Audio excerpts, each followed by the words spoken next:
What? I don't know. All I heard was. No, all I heard was a bit going. Ah.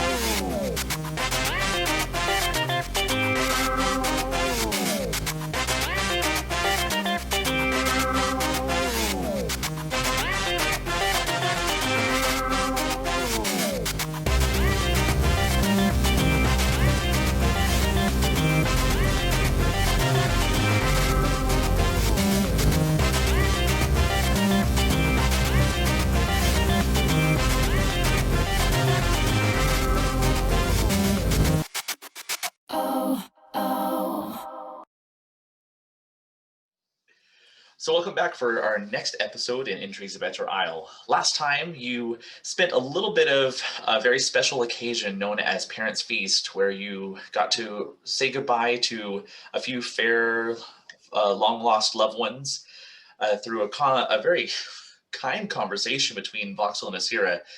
You found a small resting place where Kelnis's last bit of her physical form is being laid to rest as a remembrance, a small shrine next to Finley's house.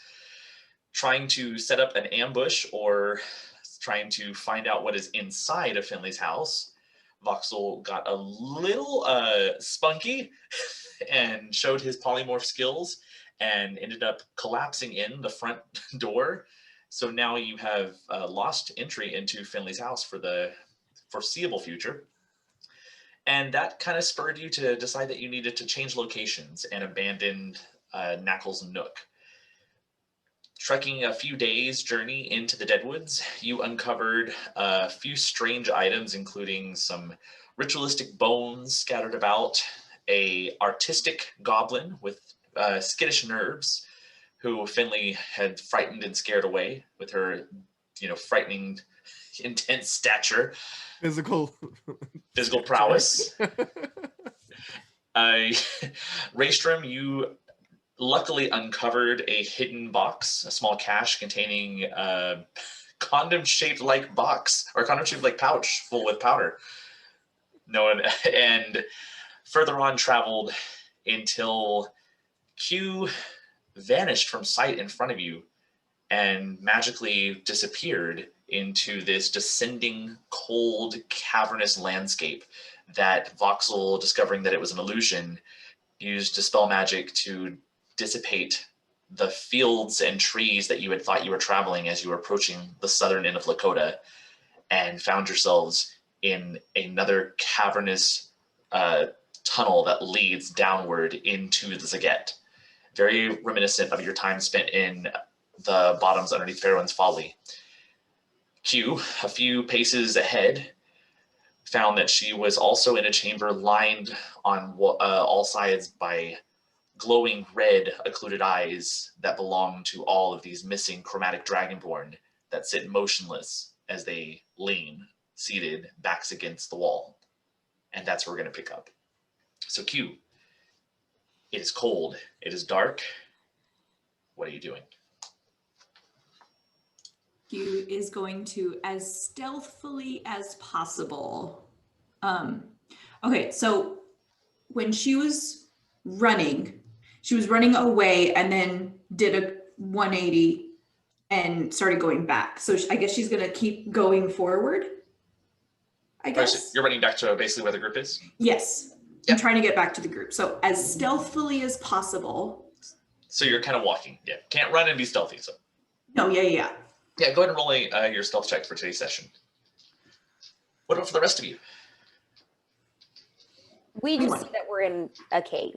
Yes, so as this illusion kind of peeled away and those kind of curtains of fabric reality began to warp back into what is truly present, you now see the light kind of dimming down. Your vision goes dull and you see everything in kind of shades of gray, except for Voxel, who still sees pretty clearly.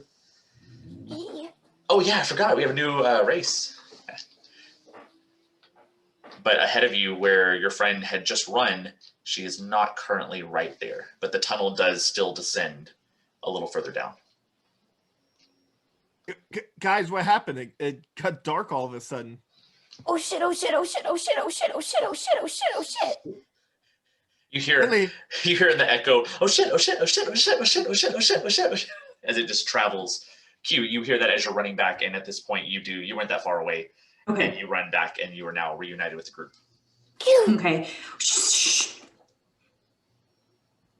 I'm gonna look around. Are there still dragons around or dragonborn around? Not right here. Okay. They were in the cavern that is right around the corner. As you run down, it bends to the right, and it opens up into a larger kind of it's still a tunnel that leads down, but that's where they begin to line forward. Okay. Q's just going, We're not in the fort. go, we gotta go now. And she's just gonna start walking. Someone please take my hand. She's gonna grab Ray. As you Then you'll begin, follow. right, you begin walking, feeling that incline back in the elevation. It takes you a little bit of time. You actually have been walking this direction for the better part of 30 minutes, getting further and further deeper into the cavern. Voxel, what are you up to? Vox is going to take another look around, just eyeballing, the situation, and then he doesn't want to get separated, so he'll go ahead and just quietly try to follow the group. As you begin to move up, I need one person, since y'all got detoured last time, to roll your final d20 for your journey. I'll roll it. No, I'll go. All right. 11. But it landed on top of another dice, but it's not cocked. Add them up. I'll let you decide. You can stick with the 11 or you can re-roll. I'll stick with the 11. Right. As you begin to walk forward, you notice that there on the sides of the caverns, there are these very dense, not piles, but clumps of woven vines that are breaking through the ceiling up above. They're maybe about 8 inches thick and just solid, almost like roots of a tree that are just winding together. And you see that they begin to slowly inch. You can actually see their growth rate as they're moving and plowing in and out of the ground. And up ahead, you see the cavern is beginning to close off. Oh shit, oh shit, oh shit, oh shit, oh shit. Run faster. Okay. As you'll take off, I need everybody to give me a dexterity check, just straight dex. Straight dex, not a save, right? Nope. Okay. Straight dex. As you all jut off and you begin running, you see the queue up ahead, just in her speed, taking forward, and the vines begin to get really close. You're going to make that slide underneath. What'd you get?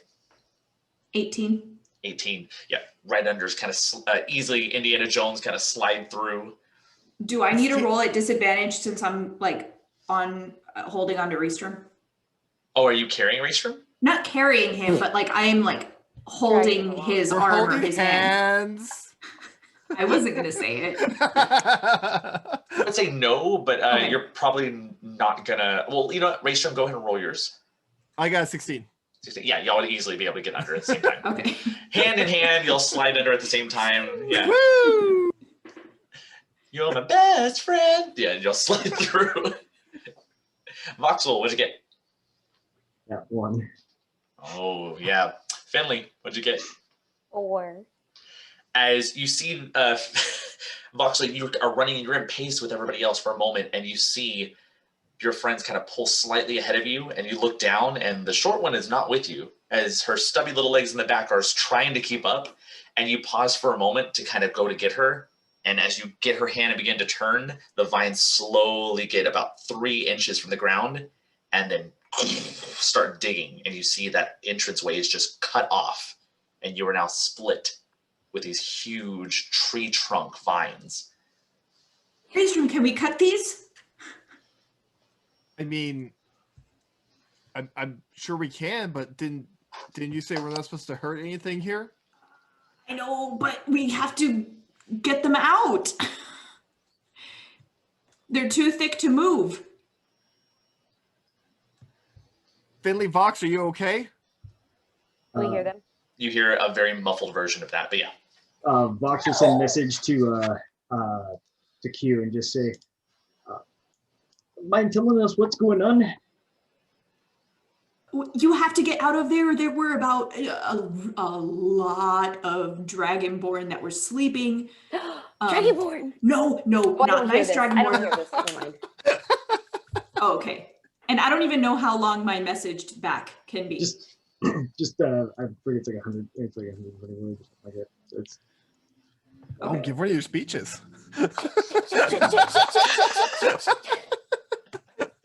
Yeah, you have no concept of the message spell and you just go off into a monologue. Well, 7 years ago. Yeah. Okay. They're fairly short, but just because I know that you have the ability to cast that, it's a cantrip, so you could have this conversation back and forth Okay. pretty easily. Finley is gonna start like pushing on the roots to see how like sturdy everything is. They have a little bit of a bend to it. I mean, they're not. They're still vines. They're not actual wood trunk. It's just they're very dense. Do we see the Benny on our side? Go ahead and roll a perception check. Finley, would you roll me a strength and athletics check?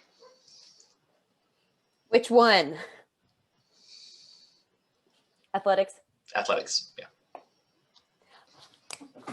5. 5? What'd you get, Finley? Nat 20. Yeah. It's real hard to tell. Every bit of this large, it's about 10 feet across. I turn into a worm. You see these 10 feet across. There's a little bit of give and flow, but you can't tell if it's the vines doing it or if it's somebody else doing it. Finley, on your end, you've caught one and you are pushing and you see it just bending into the others, but it's not breaking. Can I tell how thick it is? Like, I know the individual vines are really thick, but like from my side to Q and Raystrom's side. No. Okay. Well, I see Raystrom trying to look at the vines. Q is gonna look like above everything to see where the vines are coming from. See if there's maybe like another way in from the top or something. They're breaking out of the ceiling itself. Oh, okay. Do you think it's okay to cut them, Q?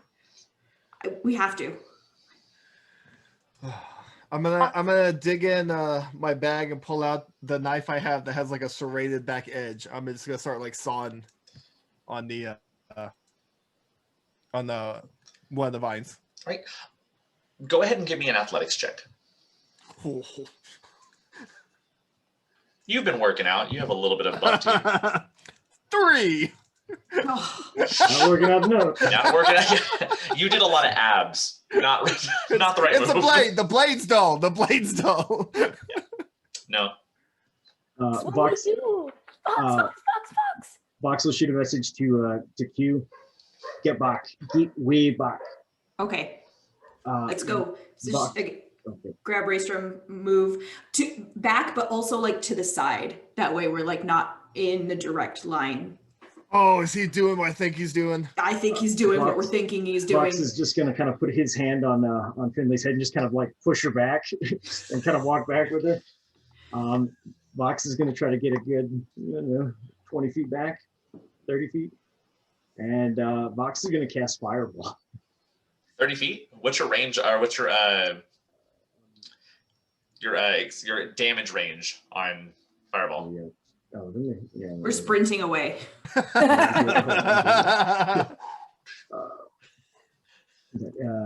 I'm between It's a Q 20 and foot the radius, so vines. yeah, Vox will get like 30. Yeah, go ahead and roll some damage. All right. Actually, first roll the attack. No. Oh, Oh, shit. there we go. All right. It's technically it's a dex save of 14. So.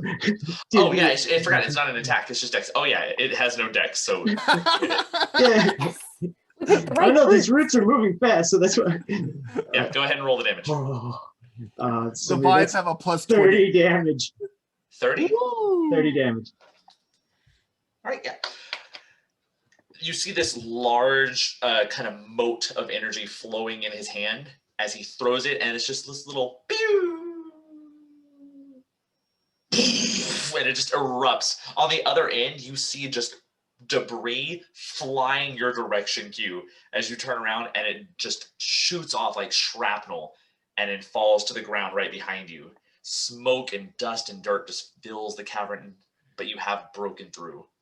Whoa. Vox will grab Finley and say, let's go, and he's going to start hauling ass. At that point, you hear the as this loud roar begins to go through the cavern itself. Oh shit, oh shit, oh shit, oh shit, oh shit, oh shit, oh shit, oh shit. Keep running. I am. Don't stop, don't stop. You start taking off as you just plow through, jump over the debris, and you see your friends. Q, you see them running. They get up to you. Raystrom, what are y'all doing? Running south. Cool. Y'all take off. Y'all start running up, eventually making it. You see the dawn or the light of day begin to kind of reach up in the distance.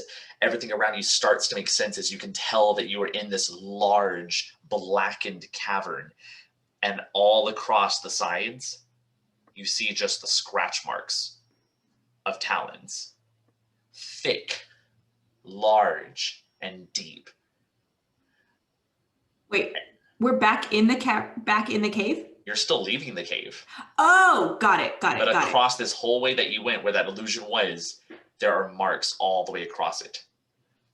Okay. You eventually make it back into the woods, and that's when you hear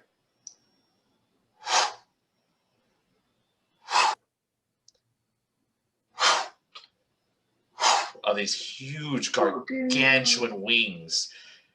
And then you see the shadow pull up from where the cavern begins to let out to the tree line as this massive shadow passes by, and then sunlight takes over the grass.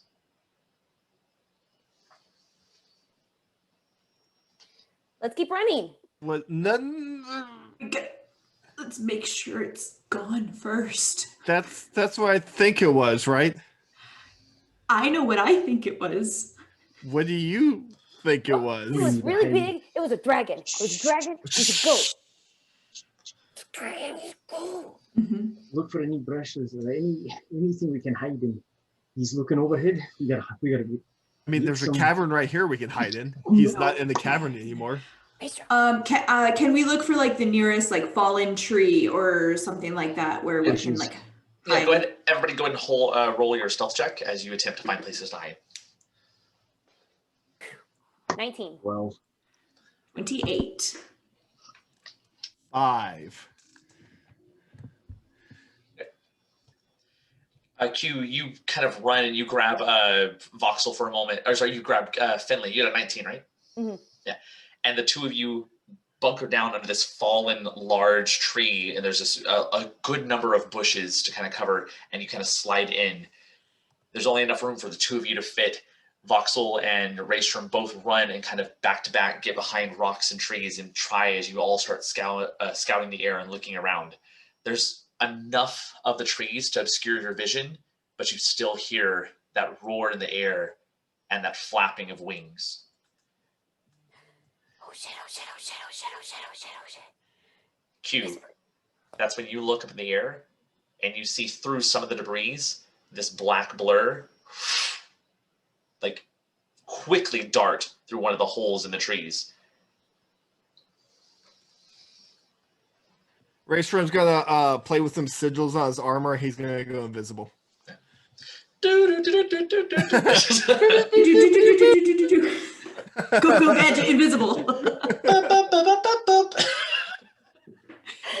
So I saw it like leave the tree, like leave the area. You just see a hole in the tree and you see sky and something goes by.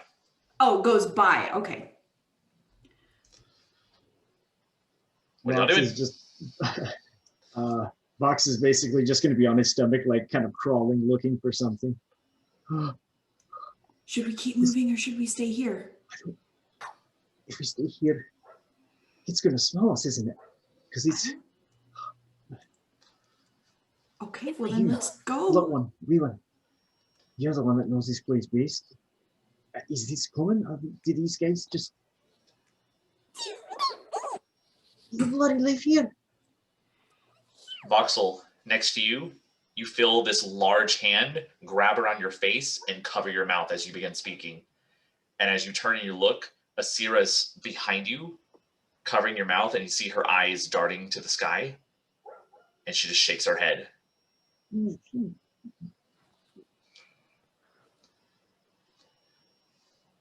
She puts up a talon to her slit in where her nostril is.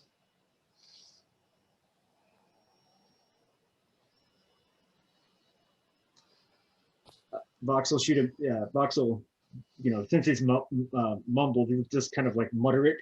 But as long as it's a whisper, I think technically it sounds. And just say to Asira, what's happening? But better presented. She takes her talon and she goes to the ground and she begins writing in common.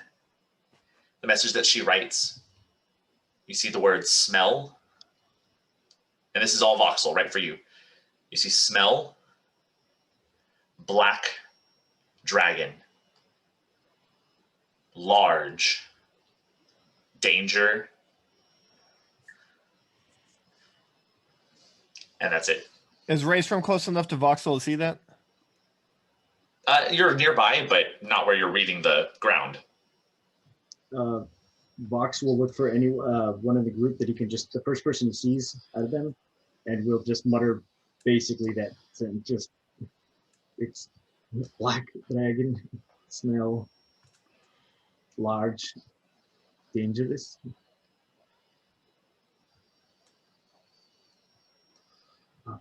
Vox will try to just kind of come to them. It's okay. Where do we go from here? City, what do we do? She begins writing again on the ground. Lair, and then she draws a line towards the cave, and then she scratches through.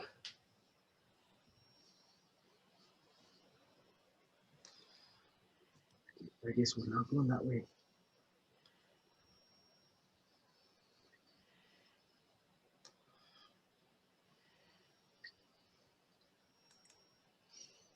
What are y'all doing? Raystrom's gonna walk over, see Asira like right on the ground to read it. And I'll walk over. Do I see where Q and Finley hid, or did I miss that? I don't know how stealthy they were. You would have seen them. They don't. Okay, okay. People don't disappear as you're in a group. You know where your group is. Okay. This is I them don't know hiding how from other well people. they hid. No. Well, even how well they hide, they don't run and then they're gone. You see where they go, and Well, then they're some well of us hidden.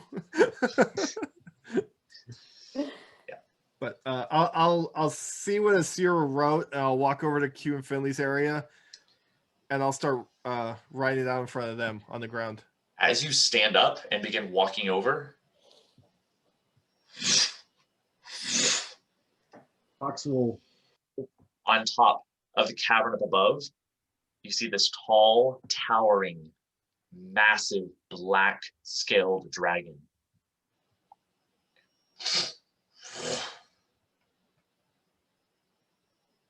Who are you?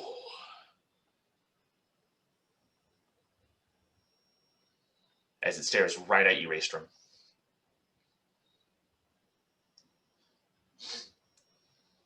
Raystrom's not gonna say anything. I like it when my food tries to make it fun. Don't you want a few more precious seconds to live?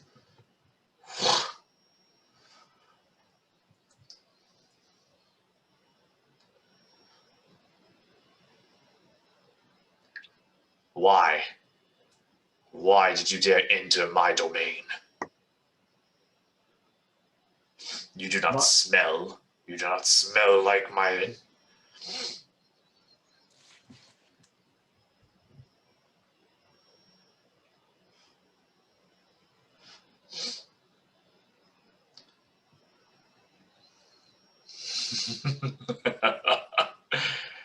You have friends. Come out, friends.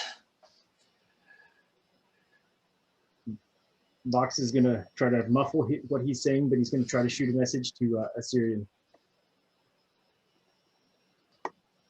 What if we give them an egg?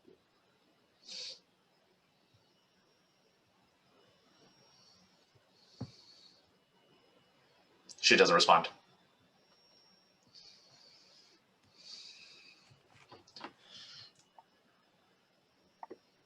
Do you at least have a name, little meat? And it reaches forward, gets down to the ground level as it stands towering, this humongous creature. And it reaches forward and it attempts to grab you. As it does that, Q's gonna hop up and stand in front of Raystrom. I'm sorry. Only two. I'm sorry. We didn't mean to. We're passing through. We would never have entered if we knew it was yours. I'm sorry. What is your name, trespasser? My name is Q.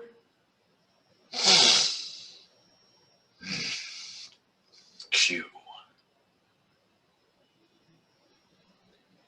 Elfin filth. Yes. And what of the human? I was the one who entered. They were trying to get me out. Do not speak to me unless you are answering what of the human. Well, what of the As he stands up on both legs and reaches forward and goes to grab both of you. Try to dodge. You dodge out. Dodge, dive, dodge, duck. Go ahead and roll a dex save. Or just dex check, not safe.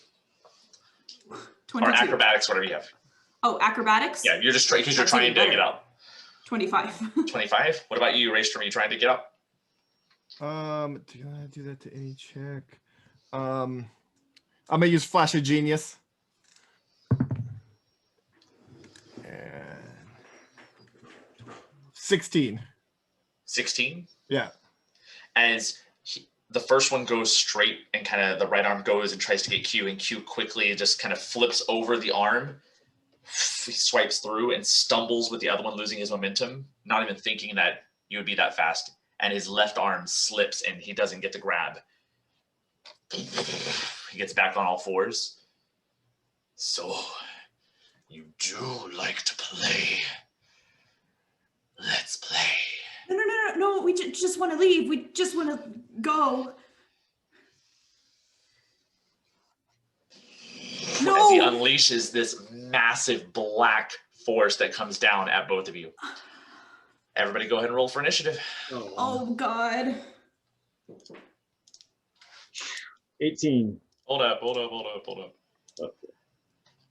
Ooh.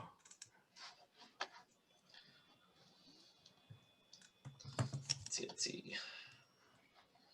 Did I make it? Oh yeah, I did. There you are. It's one of those that's nothing planned. Don't blame me. Don't blame me for what you do. Alrighty. No, it was a dragon lair. Who rolled a Alrighty. d20 that got down there?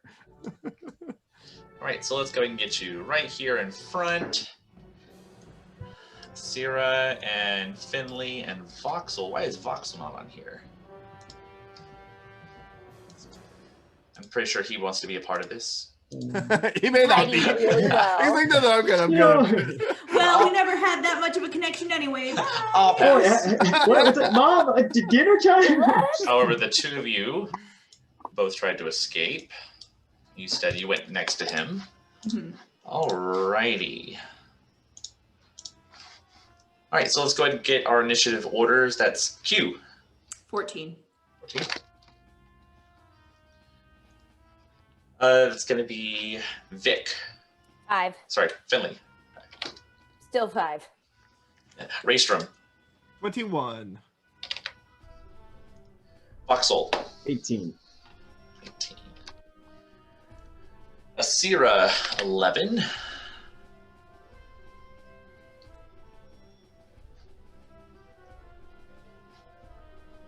Wait a minute. That is not quite right. There we go. And Oh, it wasn't a dragon. It Oh. was something else. Something bigger. all right. So for the first attack, because he gets the surprise on you, he unleashes that. He's going to go ahead and unleash his acid breath, which is I need a dexterity saving throw from Q and Raystrom. I'm gonna go ahead and use a flash of genius again. Okay. 18.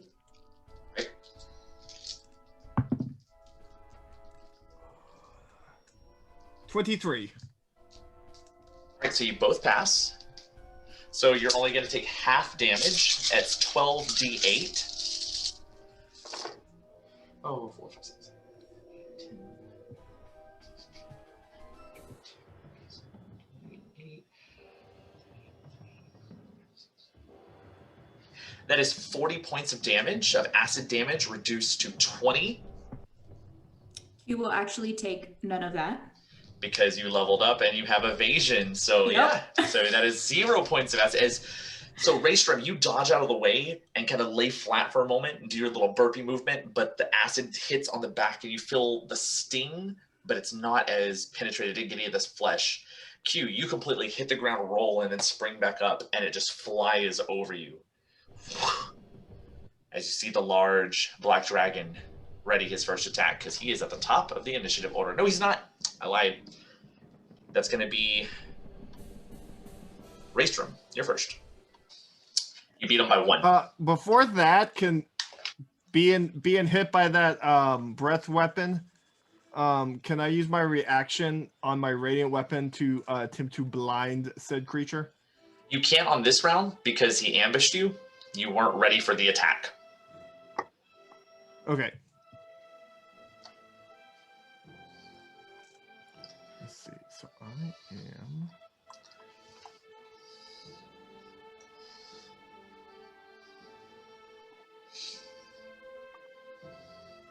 That's probably a sec. I'm going to I'm gonna attack it. Go for it. 16 to hit. 16, unfortunately, is not going to hit. It just doesn't do any damage to the hide. I'm gonna try and stab it again and miss. And I'm gonna use my bonus action to cast Sanctuary on myself. Okay. Yeah, that's my turn. All right. At the end of your turn, it's going to use one of its legendary actions, and it's going to make a tail attack, or attempt to make one at you, Raystrom, since you tried to attack. That is it's a wisdom, right, to get through? Yes. All right. It's not going to be able to get through, so it's going to shift its attack to Q. Q, that is going to be 17 to hit. Yes. All right. As the tail comes swinging around, and you take 20 points of bludgeoning damage as it slams hard into you.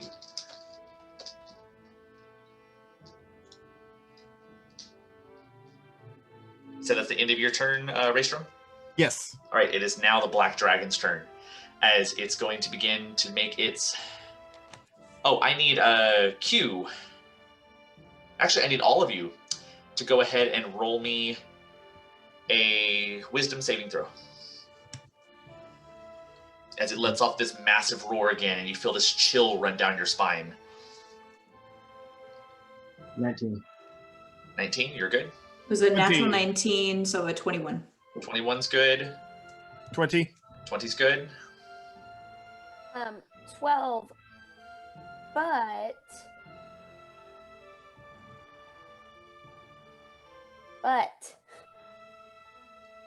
But I'm a gnome.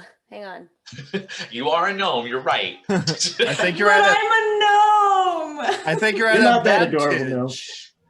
no. I am something. I have advantage on wisdom saving throws. Roll again. 12. Sadly, though, I mean, you're a small creature, and this thing is way more than 4 of you, and you've been afraid of things that are at least 4 of you.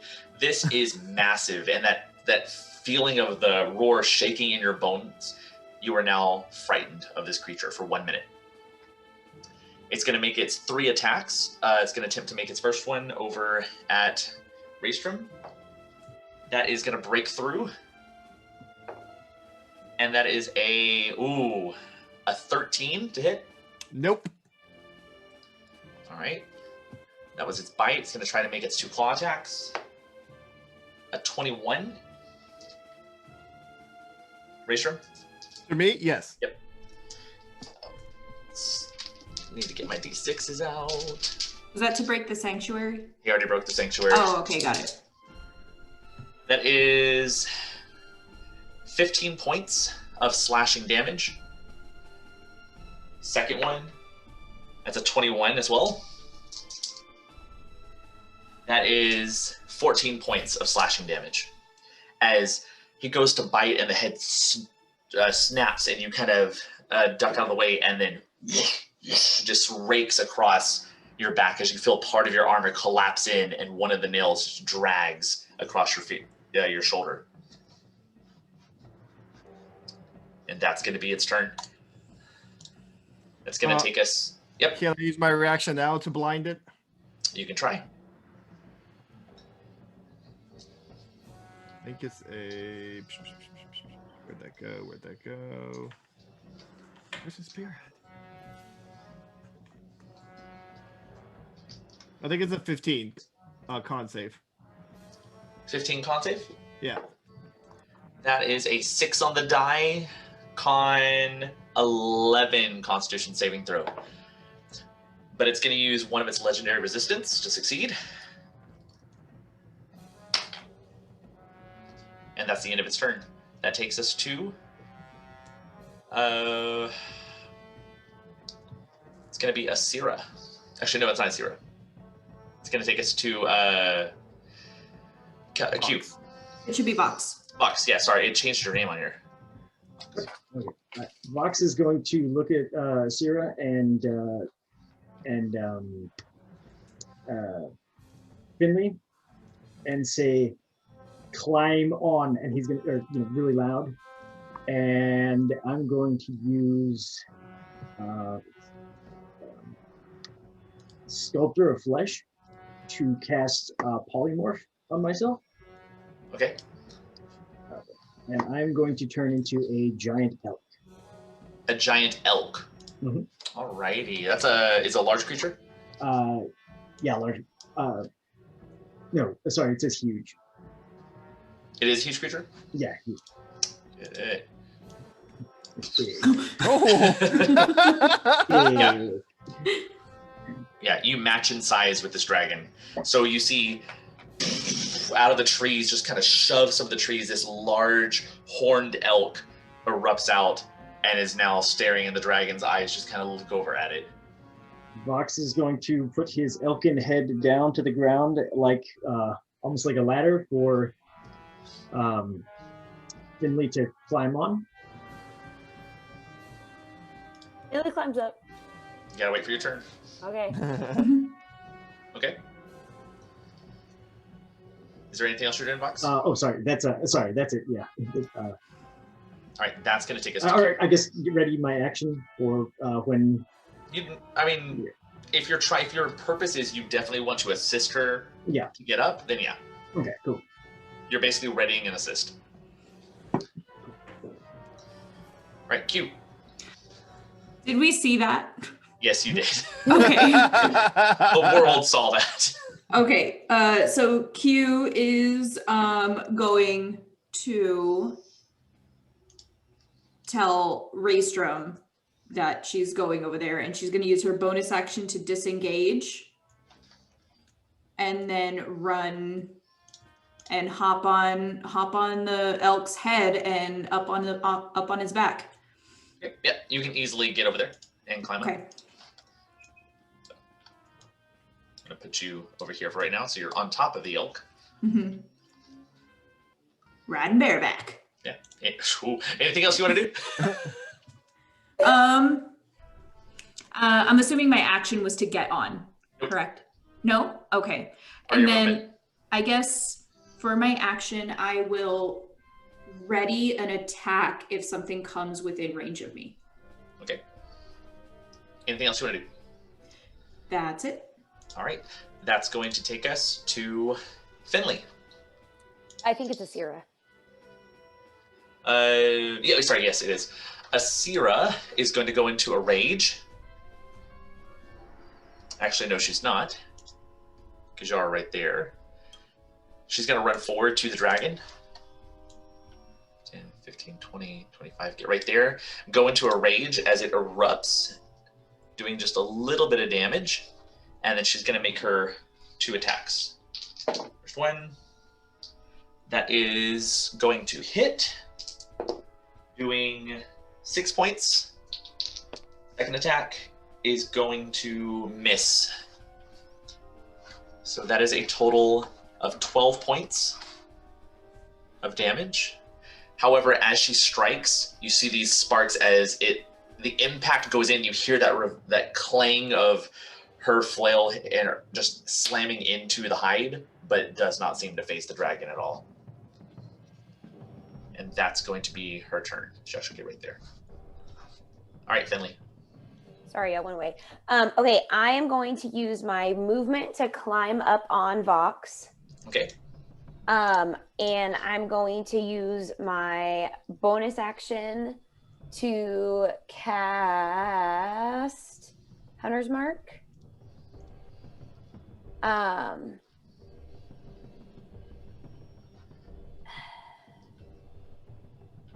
On Vox. On the dragon. Sorry. Plot twist. I was trying to help you. And I'm going to try and shoot at the dragon with my bow and arrow. Go for it. At disadvantage, right? Why would it be a disadvantage? Because I'm Frightened. frightened. Oh, yes. Oh, good memory. Wish I hadn't remembered.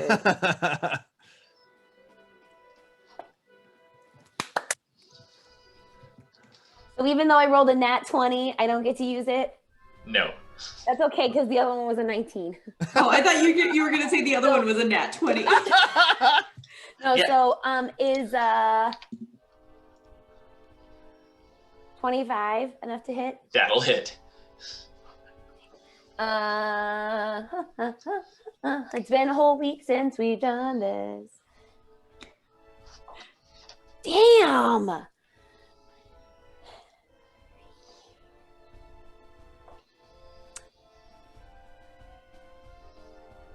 Two points Okay. of damage for that first hit. And let's see if I can hit him again.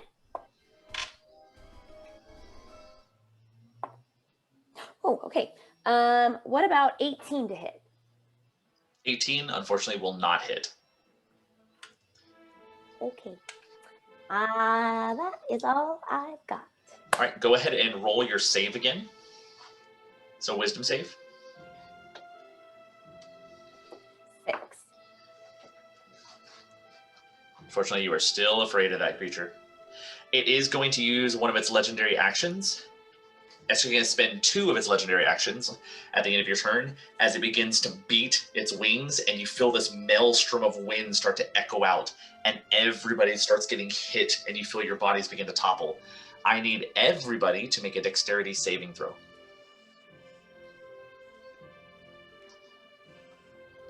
Vox, you're going to use your elk for the dex. Yeah. The dex.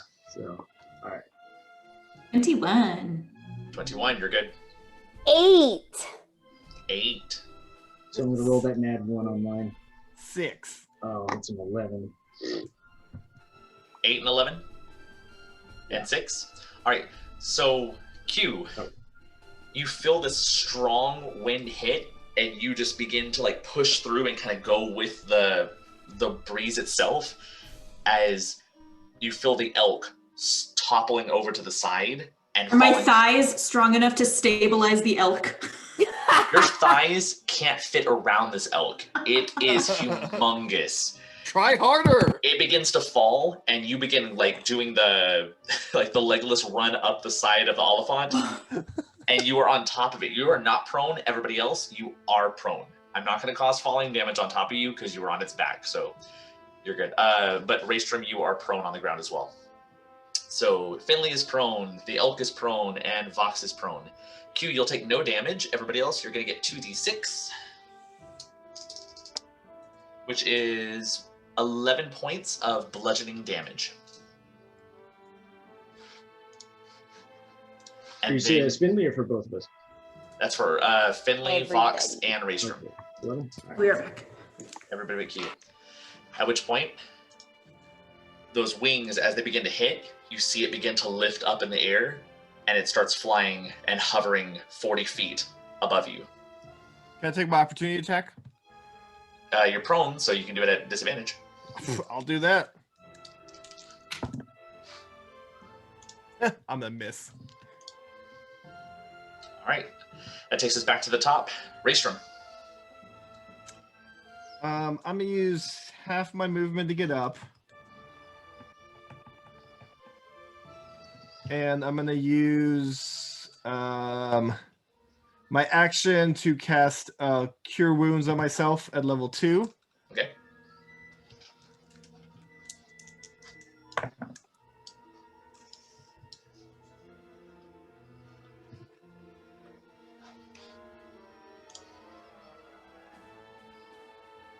And I'm gonna move.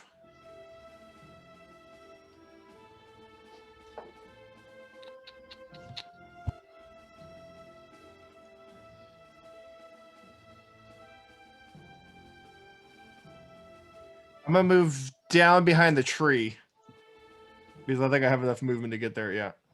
Okay. And that'll be my turn. It's going to be the start of the dragon's turn. It's going to spend its time to fly over in this direction.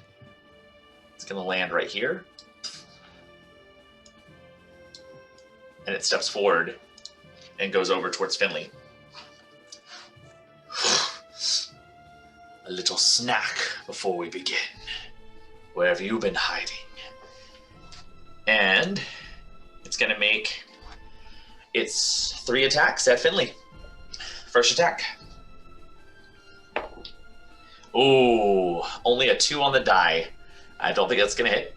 It's not. You don't know. Does 13 hit you? No. Second attack with that is a 21 to hit. Yeah, yes, that will hit. Sorry. All right. As the claw comes and rakes against you for 16 points of piercing damage or slashing damage, and the second claw comes and begins to strike. That is a 17. Yes, that will hit also. Doing another 10 points of slashing damage as it just rakes into you, and you feel just your whole side gets sliced apart. What was the first? Oh, it wasn't. I thought you said 6. I thought you said 16 Yes. or 12. Oh, no, it wasn't 16. 12. We'll say 12. I'm going to use my reaction to attack that creature with my giant killer. I think it's slightly bigger than you, so go for it.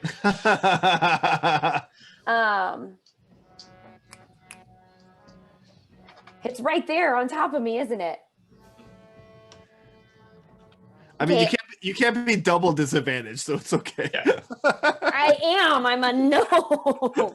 Roll 3 times and pick the worst. Okay, I'm going to pull out my Ikowa and I'm going to try and hit it with that. You see, for the rest of you who are kind of watching where this dragon flew over, you see Finley just get ripped apart. And then as she kind of gathers up her strength and looks up at this like ridiculous proportion of a battle, you see this tiny little toothpick come out with this sharp point at the end. And she begins to go at the dragon. Attack with your toothpick. But I have to use half my movement to get up. Yes. I'm also frightened. So at disadvantage. And but a creature hit me with an attack. Can Yes, I it use did. my multi-attack defense? Or is that later? Go ahead, read it for me. You would already had to use that. Oh, no. I know what it is. No. So you could, if you call it on the first one. So the first time it hit, you could call it. Gotcha. Okay, I got it now. Okay. I will try to hit it. Okay.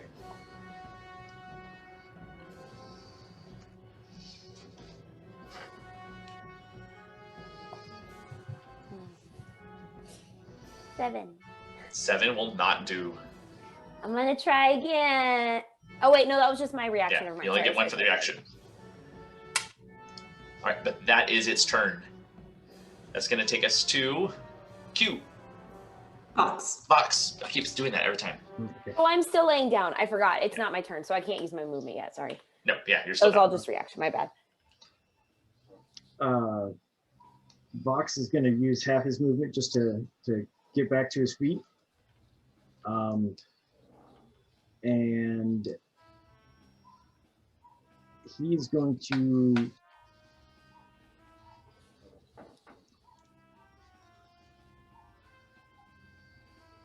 hold on. I want to try to use it looks like hooves. I'm not sure. It says something effective like to hit, it's 5. It says 1 prone creature. So when I use hooves, does that mean that creature has to be prone for me to use it, or does that mean that I can knock that creature prone? Well, go ahead and read it for me.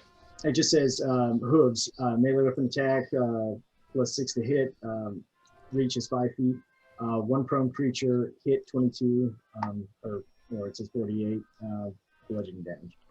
It's not real specific, but it's yeah, it's just under the giant elk thing. I would say if that's your only attack, you can attack anybody. You could rear up and hood Yeah. it. Okay, yeah. All right. Yeah, he's gonna try to hoof the dragon. So he'll get a little closer. Move in the taint. Let's just hope we can only shoot fire out of its mouth. Yeah. So I guess he'll attempt to use that. So there's all right. D20 plus 3. So that is a 22 to hit. That'll hit. All right. And The hoof damage. then Bad llama. and then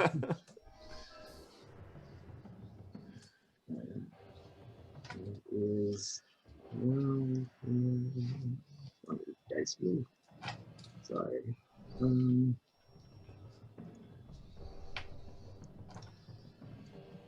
Sorry about that. That is 16. 16. Yeah, 16 damage. Yeah, you rear up, and as it goes to snap, you just smack on the nostril side, and it just rears back and just kind of looks at you. You've got to do better than that. Q. Unless Voxel, you have anything else you want to do? He'll ready. I guess he'll. No, I guess I can't ready in action. No, that's it for right now. All right, Q, what are you going to do? Q is gonna say guys, I don't think we can win this. We have to find a way to get out of here. And is going to try to make her way towards Raystrom. Okay. So you fell about here. So 5, 10, 15, 20, 25, 30. Well, actually, you were up here still on it. So yeah, I would say you would easily be able to get off 5, 10, Okay. 15, 20, 25, 30. 35 is where you got. Yeah, and I'm gonna go ahead and ready a dodge. Okay. And I already said that. Okay, yeah, and I think that's all I'm going to do. All right, that's going to take us to Asira. Asira's going to stand up because she got knocked over as well. And she's going to run. And she's actually going to maneuver over this direction. As she screams back and she says, or she's going to scream back to Finley and say, "Little one, get out of there." And that's it. That's going to take us to Finley. Finley's gonna use half her movement to stand up. Like, what spell are you using?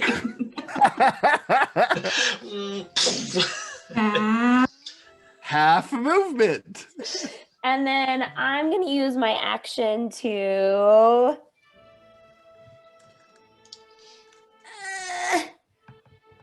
dash away. Okay, so you're using your action to dash. So your full speed is 25, correct? So that means you'll get a full speed of 50. So 25, that gets you, we'll say it takes 10 for you to stand up, 15 plus the 25, you have, would that be 30? 45. So we'll say 40. You have 40 to go. I'm gonna head towards Asira. 10, 15, 20, 25, 30, 35. Yeah, you can get all the way over there. However, He gets an opportunity. yes, it does. As the bite comes forward, it is going to be a 19. Mhm. But I'm so little. I grab some D10s. That is 15 points of piercing damage. And you also feel the burn of 4 points of acid damage that seeps into your skin where it bites. So a total of 19. Mhm. I am unconscious. All right, so you did not make that. You are still over here. As you attempt to go, all of you nice, and I'll give you that. And then poof, you fall. It was that acid burn. That acid burn. That's going to take us back to the top. Raystrom.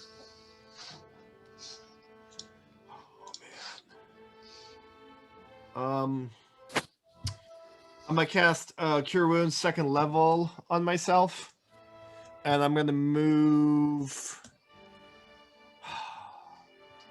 I guess basically to the bottom right corner of the map, like, Yep. yeah, close to yeah, perfect.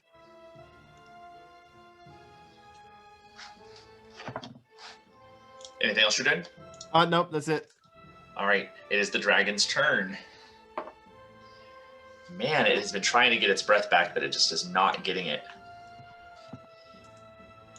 However, it is going. It's going to work on the elf, or on the elk. Like, I'm the only one who hasn't attacked it. That But is you were that sassy is to it. a natural 20 on the die Oh. as it goes to bite you. Doing. Oh!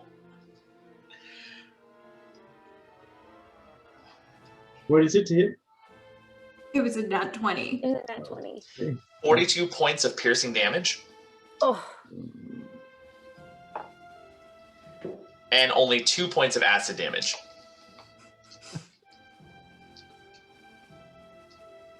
Yeah, box is completely down.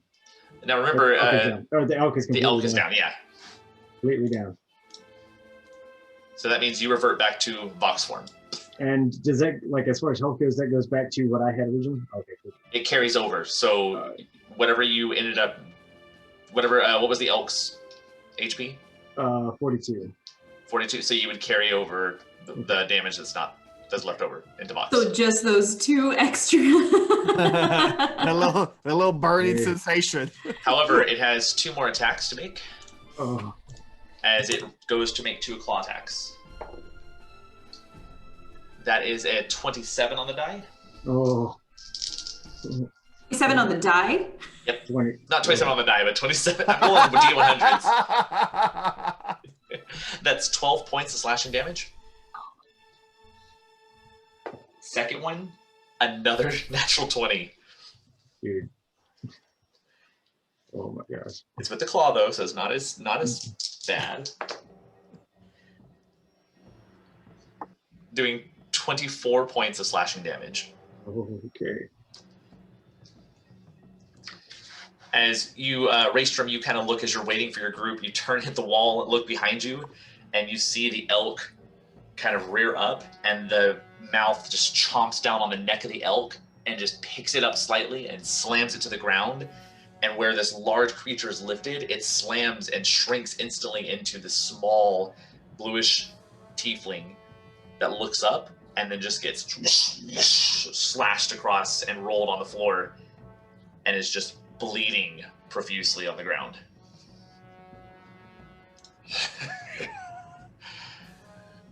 Run!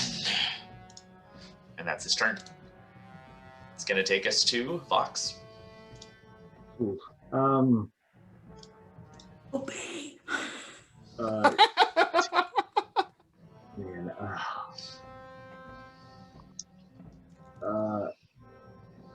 Vox is gonna cast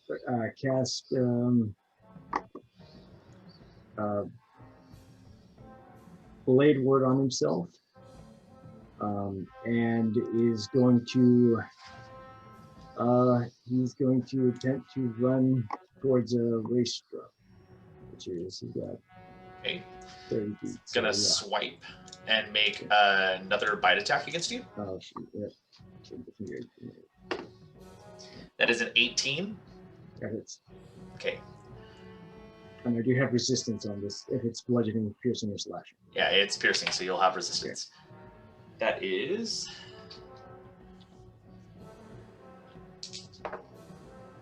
not too bad. That is 12 points. Okay, that's half, right? It's half to 6. But you're also going to take Oh. the 4 points of acid damage. Box is down. As Vox begins to run and hits the ground, you see Finley and Vox laying side by side, just staring at each other, lifeless but dozing off. It's going to take us to Q. Q's gonna run up and get between Vox and the dragon.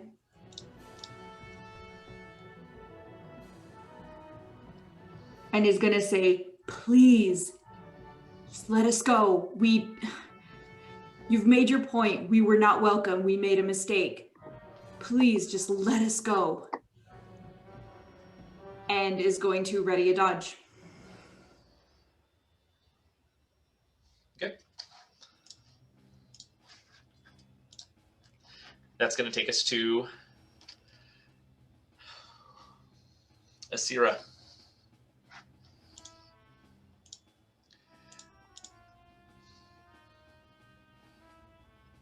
Asira's going to run forward. 15, 20, 25, 30. Use her action to pick up Finley and is going to move that far away with Finley. It is not in range, so it's not going to make the attack. And that's going to be your turn. That's going to take us to Finley. I need a death saving throw.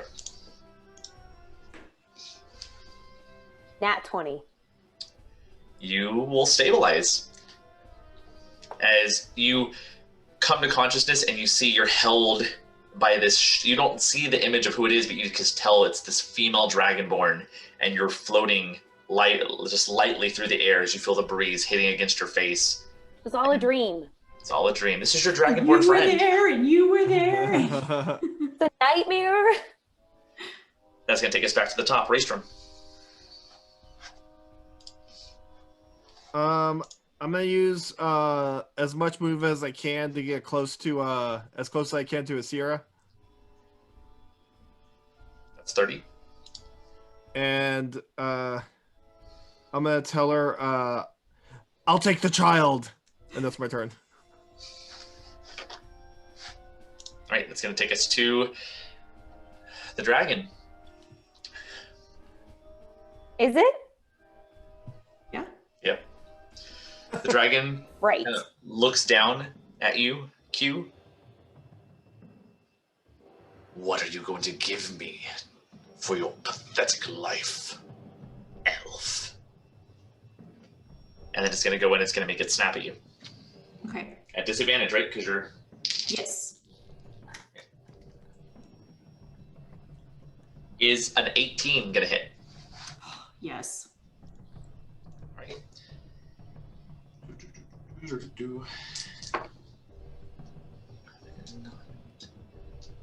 That is 17 points of piercing damage and 6 points of acid damage. Okay.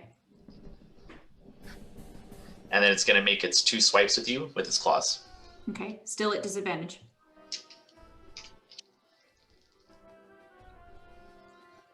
That's a 21 to hit, Yes. doing 16 points of slashing damage. All right. And Q's down. Q's down. Mhm. And it slashes you with the other one. That's 1 automatic fail. Okay. But Q is down. And then it's going to start moving over.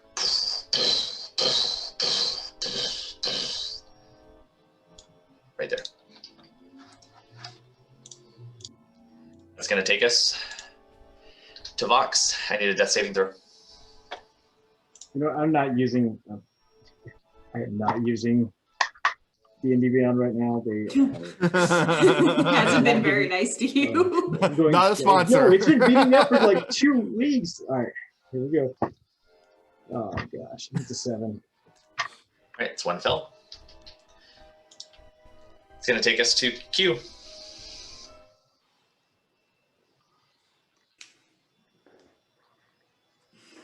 Five. It's 2 fails. Gosh. That's going to take us to Asira. She's going to head over and pass Finley off to you. 5. And then she's going to run in. She's going to start making her attacks. She's actually going to run around. So she'll get right there. First attack. Just to go back into a rage. First attack does not hit. Second attack does not hit either. But it will take 4 points of damage.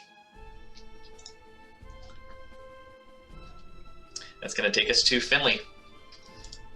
I'm going to use my movement to go up next to Q. So you kind of hop out of his arms, 5, 10, 15, 20, 25 will get you there. And I'm going to use my action. I'm going to cast, can I cast Cure Wounds on her? Yes, you can. Okay, I'm going to cast it at 2nd level. And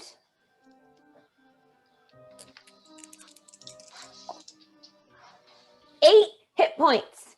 Woohoo! Or you. Q, you are back at 8. Is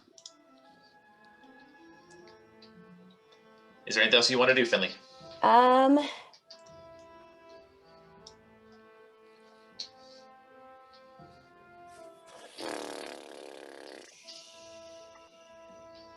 For my bonus action, I'm going to go ahead and I can't shoot at it, but I'm going to go ahead and cast Hunter's Mark back on the dragon, just to have it ready. I think it was on there already. Oh no, because you died. So yeah. Yeah. It I didn't died, die, but I you- came back. Yeah. It's concentration. All right, so yeah, you have No, Hunter's no, Mark. no. I take it back. I don't want to do that. I'm done. I take it back. It's gone. No, Okay. Okay. I take it back. All right. No Hunter's Mark. No hunter's mark. Okay, that's going to take us to Raystrom, top of the order. I'm assuming I can make it to Vox since Finley made it to Q. Yep. Yeah. So I'm gonna run over there. I like your style, kid. And I'm gonna put my hands on Voxel and cast Cure Wounds. First level. Yeah, buddy. 10 health. Fox, you are back up at 10. Ooh. Always showing me up. Ooh. Is there anything else you want to do?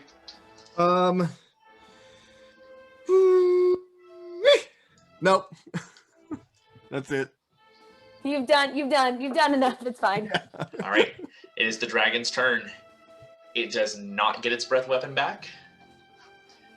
However, it's going to make all of its attacks at Asira. First attack goes for the bite. That is going to hit. Doing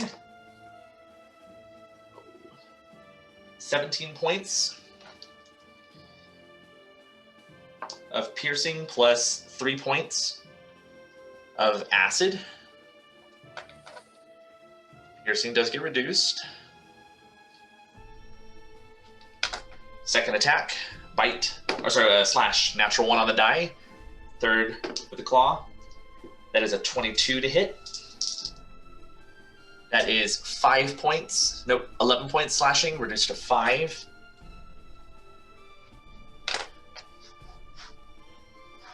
But it's just, as you see this monstrous dragon hitting this small, tiny, minuscule bronze speck of dragon, but Asira is just taking the blows.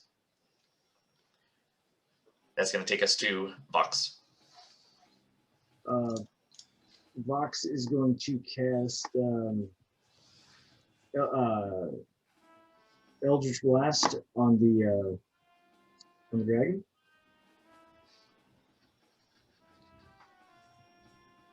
That is a 25 to hit. Now That will that's hit. a hit. So, and okay. Oh, thank goodness. That is 13 damage. And I believe Agonizing Blast should knock that back 10 feet. Does it affect certain sizes of creatures? That's actually I was going to ask you on that.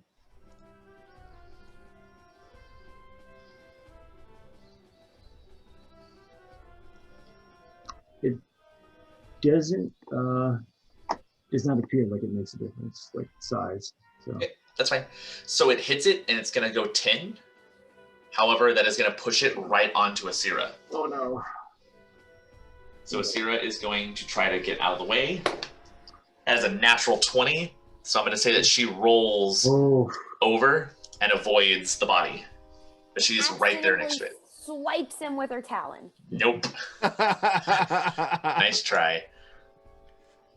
All right. Anything else you want to do? Start moving. I guess use his the rest of his movement to just move. I guess north. All right. How far do you want to go? On my I've got. Well, I was prone, right? Yeah. I mean, yeah. So I'll use half my action to get up, and then I guess what is that, like 15? 15 feet? Yeah, you going can on. get there. All right. That's going to take us to Q. Hugh is just going to say to the group, there's nothing, like we can't do this, we can't win this, and is going to start following Vox. All right. So you're going to make your movement and start running. You'll eventually get off the board, so you're already off. All right. Asira is going to attempt. She's going to send off her flare, her burst. It's another 5. And then she's going to make her 2 attacks. First one is a miss. Second one is going to hit with a 27. Ooh. Doing Ooh, 14 points. That's 14 plus the 6, it's 20. As you see, you begin running, and the dragon looks over in your direction and sees you, Q. And as it goes, and you see it kind of opening its mouth a little bit, she jumps in the air and then just slams down on it and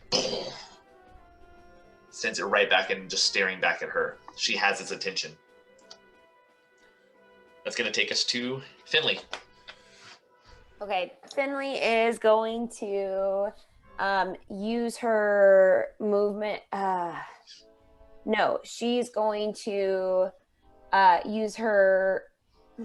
She's going to use her bonus action to cast Hunter's Mark, and she is going to use her action to try and shoot at the dragon. Am I still frightened?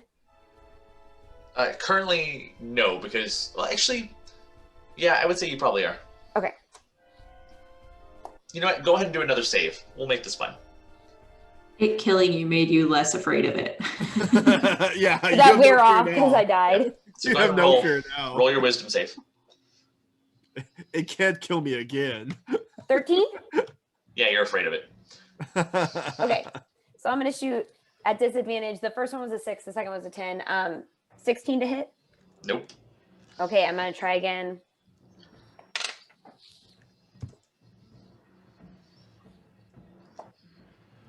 Uh, 10 to hit, so no. And I'm going to use my movement to get as far away as I can. 5, 10, 15, 20. Yeah, you're off the map as well as you begin taking off. So sorry. Gonna take us back to the top. Raystrom. I'm gonna use my action to dash and try to catch up with Q. Okay, as you take off and you are also off the map. Is everybody making a run for it? Yes, but Q wants to tell Vox to send a message to Asira's head like he did to me to tell her to get out of there, that we can't do this, because she wasn't near us when we said that. Although we've said it several times to everybody, but And she said it too. Okay. so that's what Q wants to do that turn. All right. It is the dragon's turn. So as you begin taking off, Raystrom, you would be the closest as this is happening, as you kind of get a sneak peek behind you. Dragon does not get its breath weapon back. Man, that die is unlucky. However, it's going to go for a bite. That is a 26. Ooh, crappy. 3's 9. 9 reduced. Plus 5. And then it's going to make its claw attack. And it's a 29 to hit. Doing 11 points reduced. Last claw attack is it's a 16 and it's going to hit her. Doing 12 more points reduced. 6.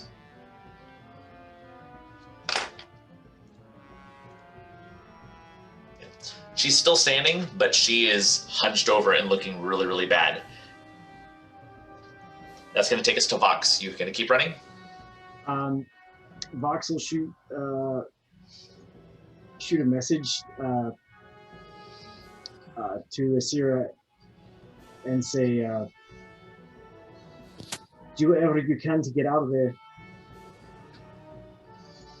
And yeah, he's just gonna sprint.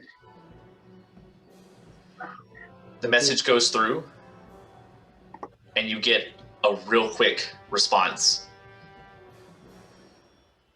Visit her shrine, since I cannot. And you take off.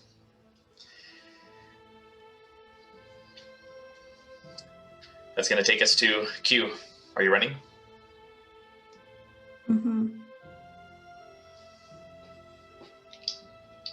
Give me 1 second.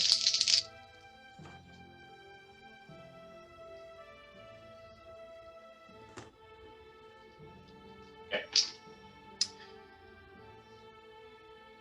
As you begin running out of view, What about me? hold on. Q, you keep running, and you glance back slightly, and you see very faintly something still fighting and raging on in the distance. But you keep running. Finley. Finley's gonna use her movement to keep running, but she's gonna try and shoot off 2 more arrows because she's still in range. Yeah. Am I still frightened? Yes, you are. If you can see it. Wait, that's not even the right dice.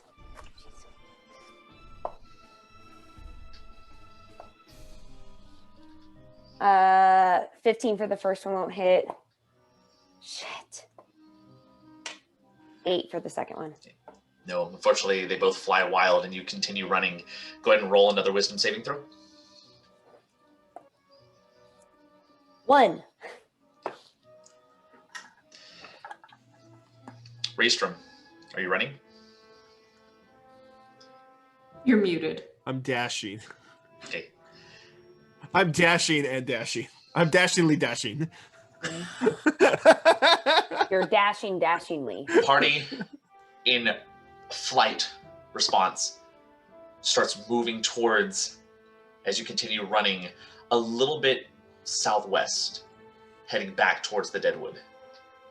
Eventually you get further into the older looking trees that have a little more coverage, and you continually run, but Asira never seems to show up behind you. I need somebody to roll a d20 as you have now run back into the Deadwood.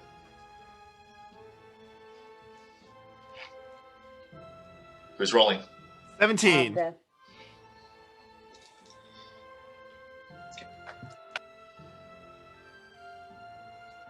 You bunker down.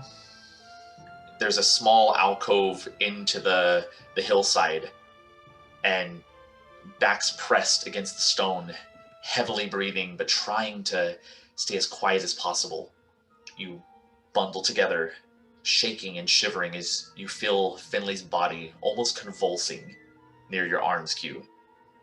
Raystrom by your side, kind of clutching on, white-knuckling to your knee, and Voxel, his body torn asunder. There's this silent understanding that this could be the way that you all die. Right here, right now. But you wait.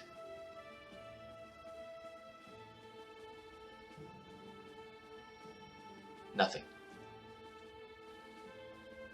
No roar, no wings, no friend. 2 hours go by. And finally, you feel something stirring in you that says, move. You have to move.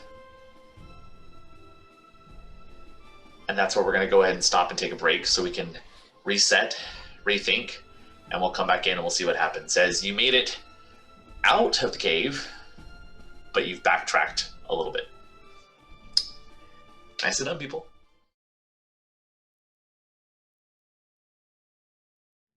Jumping back in, after narrowly escaping with your lives, you find yourself bunkered in the edge of the northern tip of the Deadwoods, where hours have gone by. You're welcome to roll your hit dice, as this would give you enough time for a short rest.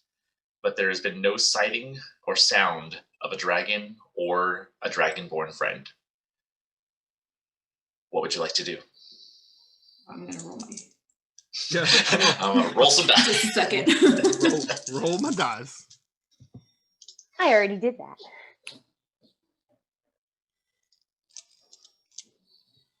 I'm going to, or Finley's going to use her primeval awareness to sense the distance, or like how far, or even if the dragon is coming up, pinging it on my awareness. Yeah. There is no ping coming out. Because it's a 1 mile, right? Uh-huh. Yeah. So no dragons within a mile. I'm going to relay that information to the group. Where was that That's good. superpower earlier? It was engaged. It also Earlier. kind of just snuck up on us. Right. It was only a mile. Also, I mean, that was terrible. It was But awful. I've heard that one of the best ways that people bond is through shared trauma. So Check. Check the box. Are we hugging? I mean, did everybody that you guys used to run with this just like, did you guys regularly have like someone die? Like it was just sometimes it just feels like a whole expendable crewman sort of thing. Oh, I mean, that means No. I'm next. my shirt is red, but I don't think that has anything to do with it. are you saying that we thought Asira was expendable? No. I'm saying, are we all cursed or something? I mean, it just seems like death follows us, but to the closest point. It's not a curse. Like, it's just things happen. That's, you know, that there was something really unusual about that. As we're walking further down, everybody just saw forest, didn't they? It's just, you saw woods, you saw trees and grass and flowers, and we just keep walking. And then you just disappeared. And I mean, we're all looking, and I got that feeling in my stomach that it just felt like a repeat of the same thing over and over again. And so I just wanted to see if someone was playing a trick on us. And next thing I know, we're deep down in a cave, and this wood just got cold and turned to stone. I mean, when we get there, we see so many eyes, and then all of a sudden we apparently meet a dragon who is furious that we're there. It's I an mean- accident. I know. Well, Well, in that's retrospect, it was probably the dragon who made it look like that. Of course. Well, and that's what I'm saying. He's asking why we're disturbing him. But, I mean, it just, if you're gonna, hide, I mean, that was a very bad disguise. I mean, it's just everybody's gonna think it's forest, and they're just gonna keep walking. Or it was really good, and that's how he Maybe lures it's a his trap. snacks in. Yeah, that's Exactly. probably how he traps. Yeah. I mean, I don't know. it's just the last thing I said to her is, I was, as we were running, I just told her run, and she just said visit her shrine. So I definitely think this is a case of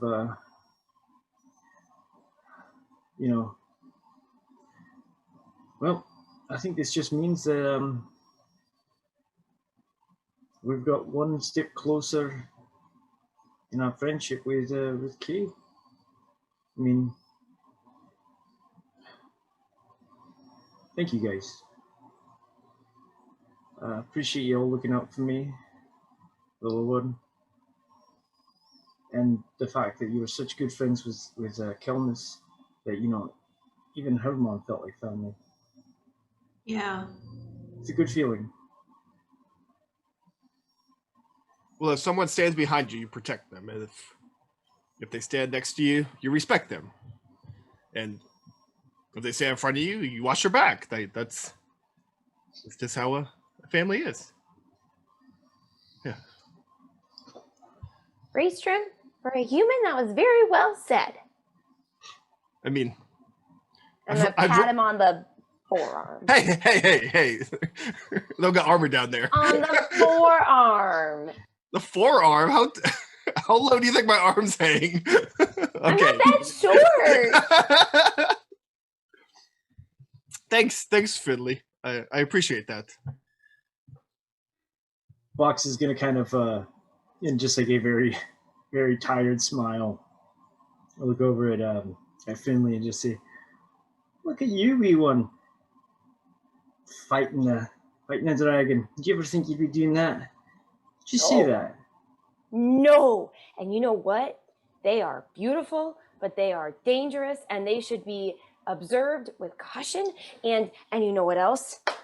They are great, but I don't want to get close to anymore. Yeah, Box. that's a good rule. That's a good way to move through life. All done, dragons. All done. You can but think of it. You can make it a tale. A wee one being brave enough to take on a dragon. Well, You should definitely find a bard and tell her. you You could have y'all- a song written about you.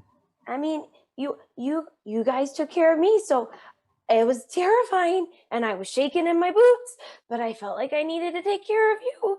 I don't think I did a very good job, but thank you. And thank Hey, you. you did And a fabulous job. I'm glad that We're here. we're friends. You were so brave.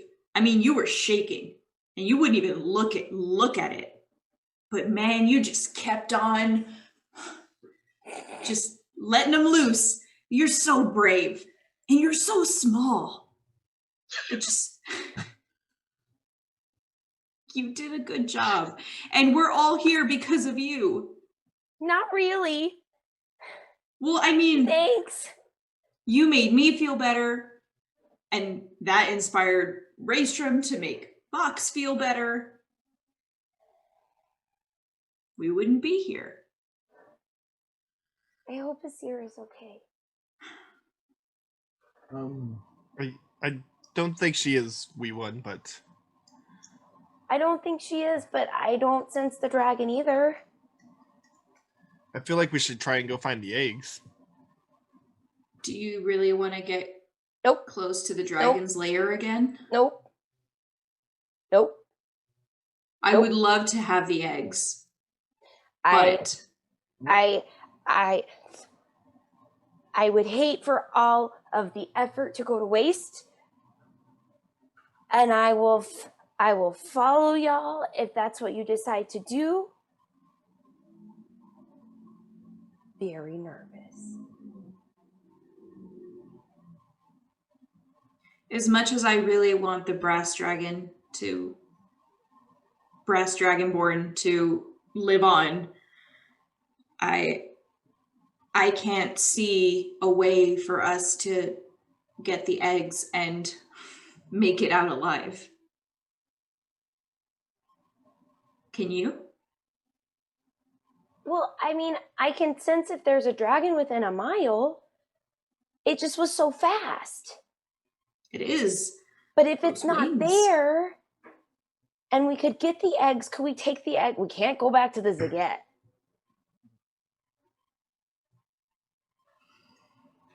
But I thought you had told Asira that you had seen Dragonborn other places. Could we take the egg somewhere else? Yeah, we could. Could we still take the eggs to Kalakesh? Yeah, I mean, I think technically we could take the eggs anywhere. They don't. If we can get them. Yeah, that's step one. Well, didn't the Syrian have a small caravan with everyone who left? Hmm.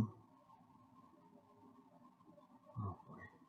There's, I feel like I remember a small community of brass dragonborn in the Zaget, but they were the last line.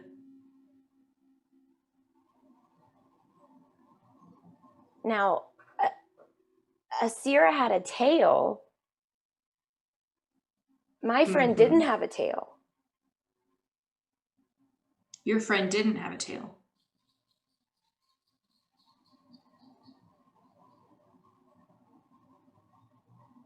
I'm sorry, I don't know who your friend was. If you had a name, maybe. Still don't have a name. I mean, I'm sure he has a name. No, I know. I'm sure Of he course has a name, Of course he but does. Finley doesn't have his name. I just don't know what it is. I mean, he doesn't know my name. Well, maybe I need to know because I need to mentally prepare myself. Over under. Are we getting the egg? The eggs? Wouldn't even know how to look for them. Huh? I wouldn't even know how to track those down. I mean, It would probably be exactly where we were fighting. I would think they would be right where we left them. Did Asira have them on her person? You all were carrying, we had 3 eggs. You were carrying them. So when you went in, when you ran, when you rolled under the door, but if you were going to fight, you would have had to set them down. Mm-hmm. So there's 3 eggs sitting outside of the cave. So we would have to go back to the dragon's cave / lair to get the eggs. Well, what does a dragon egg look like? You saw it. right. I mean, no. I mean, like, because those are dragonborn, right? And the dragonborn are like smaller, but like, what about like one of those? Like, do they have like bigger eggs? Well, like Do the don't dragon. know. dragons eat dragonborn eggs? Do they kick them, Scramble like, them. like a soccer ball? I don't know. I'm just asking questions, but Well, I could go back and check. But the thing is, he can smell us from a mile away. yeah, and I would need to rest before I can find it, before I can sense him again. It's taxing on you. Yeah. I've got some stuff like that too. It's really hard to concentrate sometimes. Like the voices in your head, it's like let me. When you're doing too much, so it's like no, I gotta rest. Well, The voices? It's just me in my head. Just me. What That's enough. voices?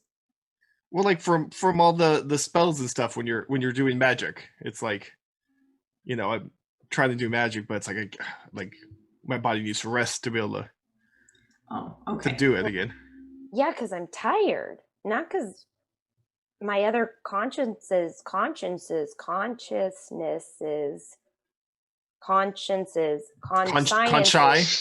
I think it's concerto. because they're talking to me. It's just me in here. That is the shirt that I want. If I want a shirt, I want a shirt that the conscience and conscience. It's like all scratched out. It's the just black and white shirt with all the names. It's just conscience, concerto. No, the one I want, sorry, is all done, dragon, time for rest. Sorry, continue. If we're going back, regardless if we're going back, I feel like we should rest. I can watch. Y'all should rest. I think that's 100% your call, Q. I know. My call. Well, I know you and I we're close to Kelnis, but obviously you have more of a connection to her than I, and more of a connection to Asira. So I mean, well, I'm gonna speak up because you know what? Asira just made sure. Yeah, exactly. I'm gonna speak up. I'll take a knee. Asira just made sure we got out of there alive. The least we can do, we got so far, we got the eggs out for her, and we did it for your friend Kelnis and for Asira, and the least we can do is make sure we at least go check on the eggs and see if we can get them as far as we can get them. So you do want us to go get the eggs, or you don't want us to go get the eggs? Both. I don't want to do it, but we should do it. I completely understand and respect that, Finley. But at the same time, I believe, yes, there's a but. I'm listening, human. I believe Asira possibly gave her life for us to escape because she wanted us to escape to live to fight another day. So we're going to try to get there tomorrow and hopefully not have to fight tomorrow. Precisely. Also, Q sneaky. I can be sneaky. I'm not sneak past a dragon sneaky. Also, Can I just? sneaky. I Kelnis really wanted to save the Zaget or like save the Dragonborn from caring so much about what color their scales were. I don't know if she would want us to go back in and risk dying just because I don't know. I don't know.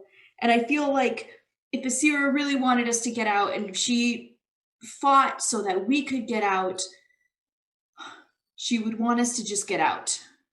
If she wanted us to go back for the eggs, she would have said she would have said, come back and get the eggs. But I don't know that that's what happened. And I don't know that that's what she said. And I know Asira really wanted the brass dragonborn to go on and to live on. Which they But are living on. There are brass dragonborn there. But just judging by the way things looked, they were basically chased out of town. I mean, that's because we knew right away that. Then maybe they'll be better Yeah. off outside of the Zaget. They'll have maybe they'll be able to start better lives somewhere else, not being, I don't know, held down by the copper and bronze dragonborns. I don't know. But I feel like if we go back and try to get the eggs, we won't ever find out. That's fair. You know them better than I do. I mean, I don't know them all that well. And to Q's point, even getting the eggs, we don't know how to hatch them. Oh, no. And We would have to murder a have to- trueborn dragon. Right. Well, I mean, the little one was ready to fight a real dragon, so it's always an option. Yeah, but I mean, I don't want to do that. Only if it's a bad dragonborn. I mean, I know where to find a few. Well, I kind of feel like a lot of the dragonborn that we saw that day were. So Vox is going in to get the egg? Is that what I'm Well, hearing? Vox is going in by himself to get the egg from the dragon? I could.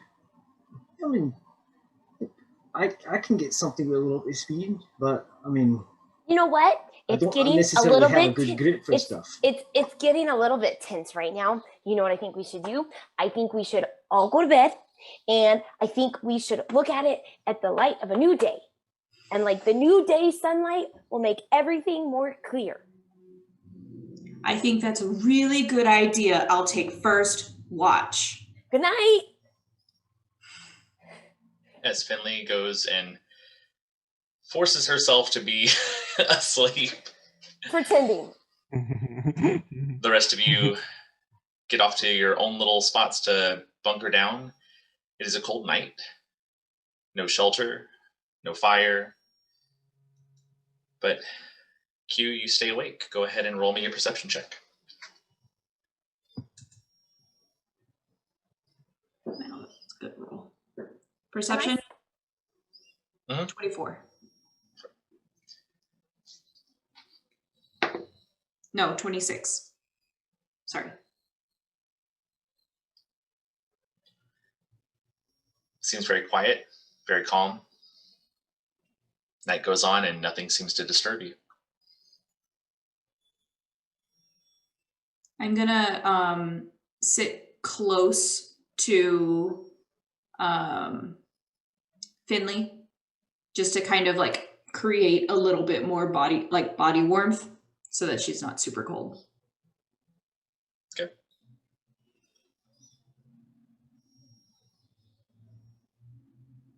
And then I guess for the rest of my watch, I'm going to be looking over the pieces of the book that Asira gave me, even though I can't read it.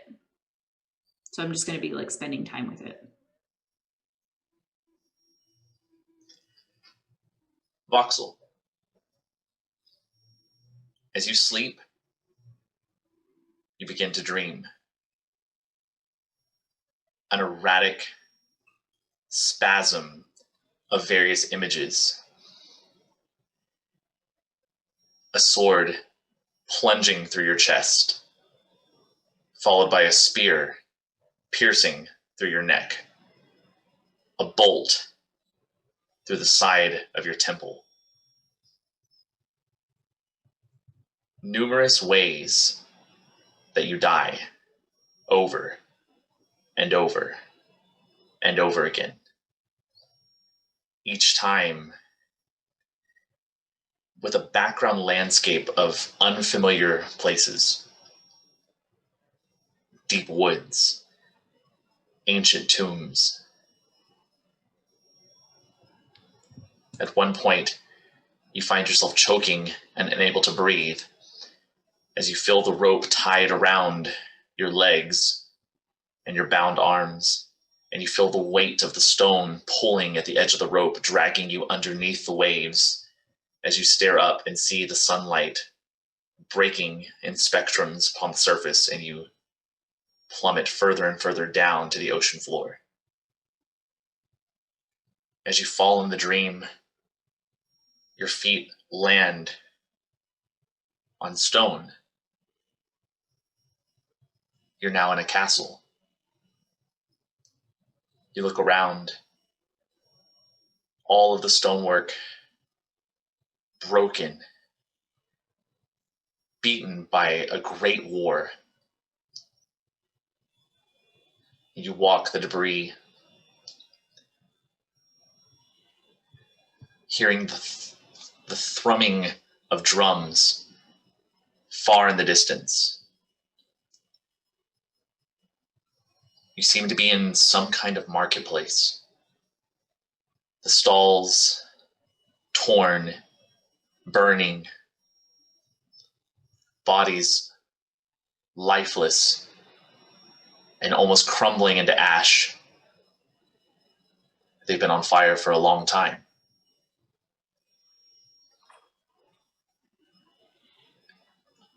A river flows down the marketplace,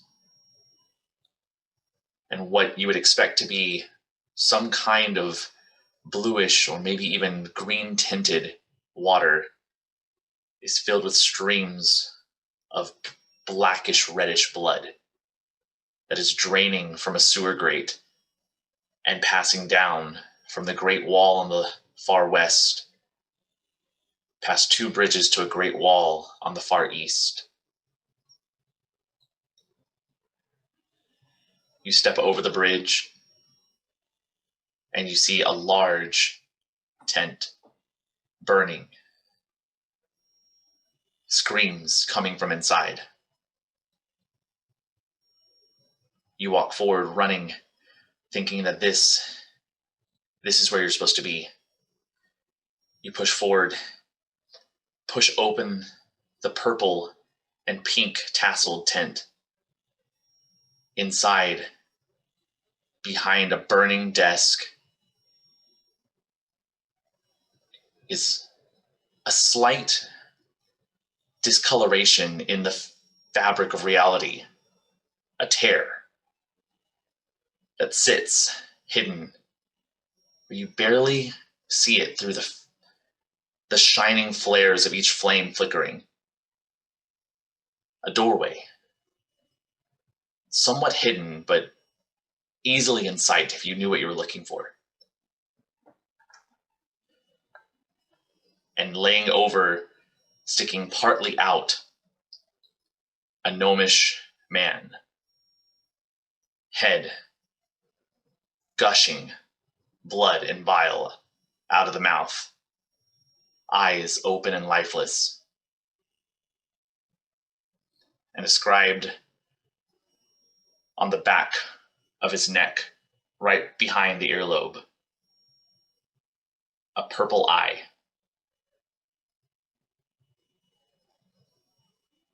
and then you feel it again. The halberd shoved through the back, poking out through your rib cage, and you feel death one more time. And that's when you're startled awake.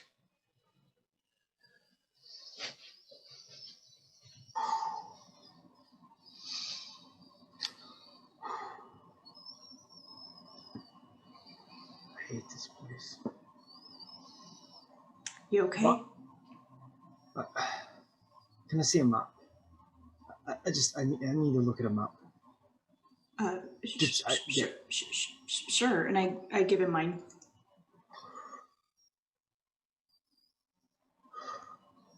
I think it's old though. It's not complete.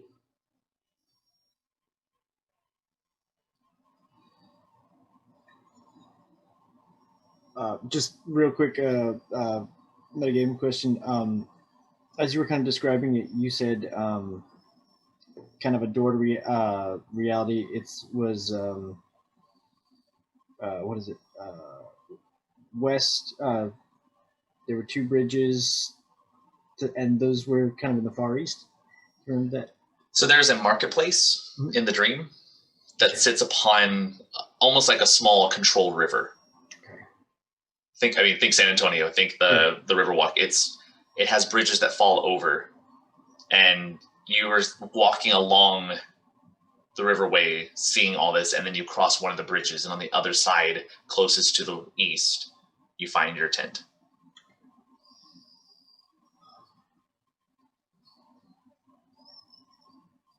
When we were first leaving, what was it? I can't remember the name of where Jocelyn's place was. Was it Badune? Braska? Braska. What were the family that we stayed with? The Gypsies. The Parnassus family. Parnassus family. Okay. Well, the Parnassus. What were their colors? What was they? They play music and perform, right? Where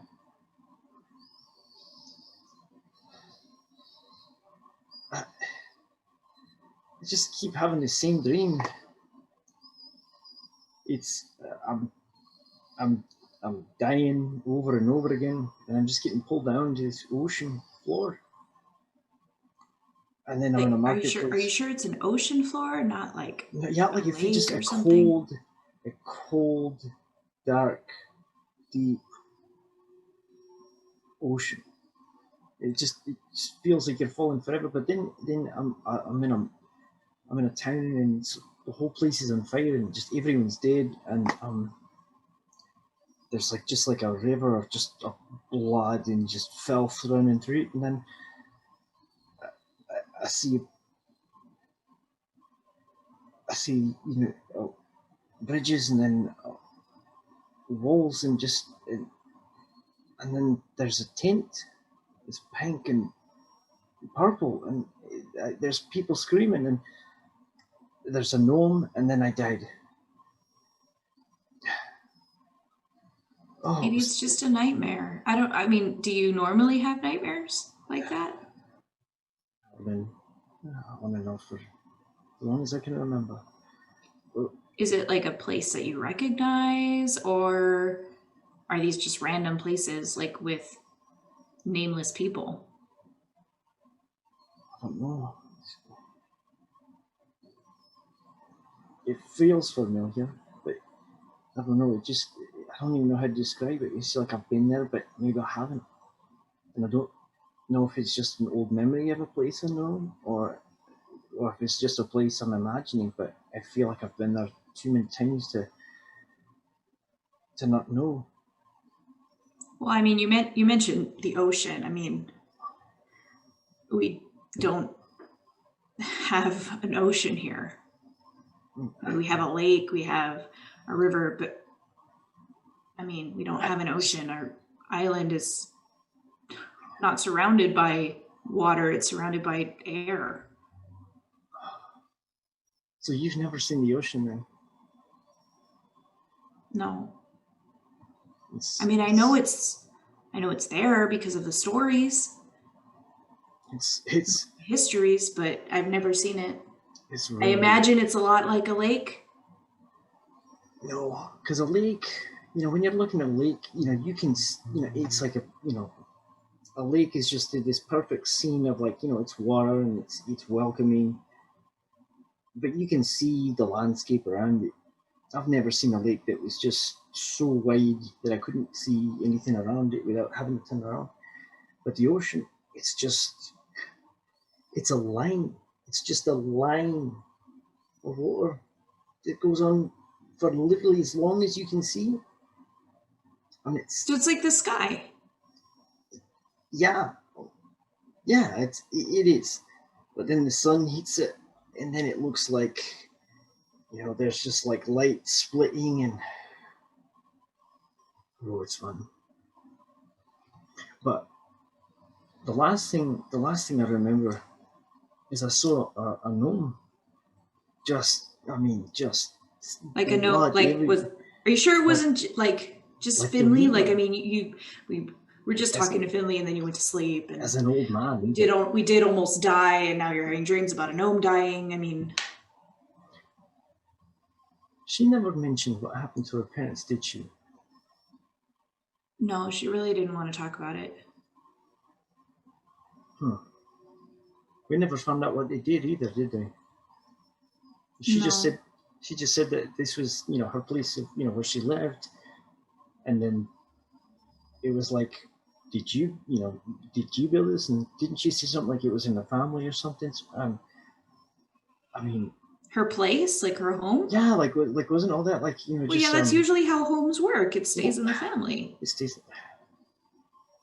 And she lived there, and it's like, so it makes you just wonder where her parents had been. And anyway, the gnome, just like the wee one, but it was a man. It was an old man, and he was all bloody, but he had this, and then Vox is going to use minor illusion to project at least kind of what he remembers of the tattoo. Of the of the eye. Yeah, the tattoo of the Okay, eye. yeah. Yeah. Yep. Have you ever seen anything like this before? Would I have any information? Roll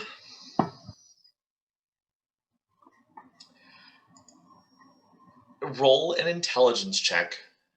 If you're proficient in Arcana, add your Arcana. I am not proficient in Arcana. So just roll an intelligence check. Yeah. Okay. I believe it is +0.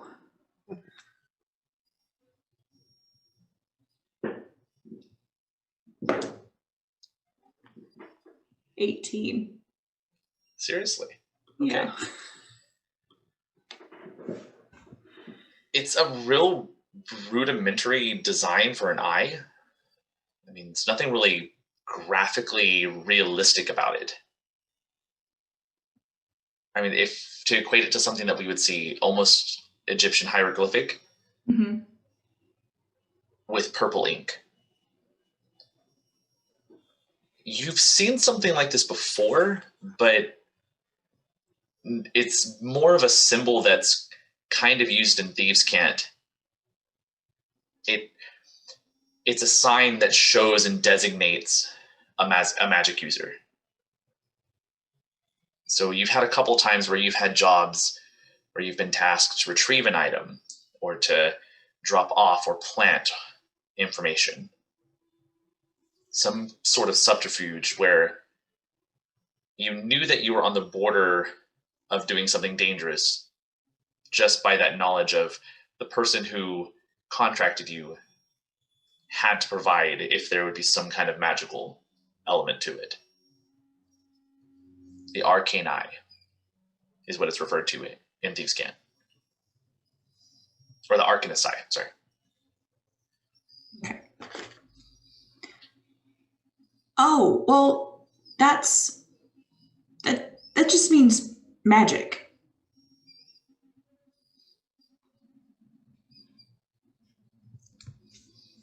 It was so unusual. Like if I were to say, I don't know, it's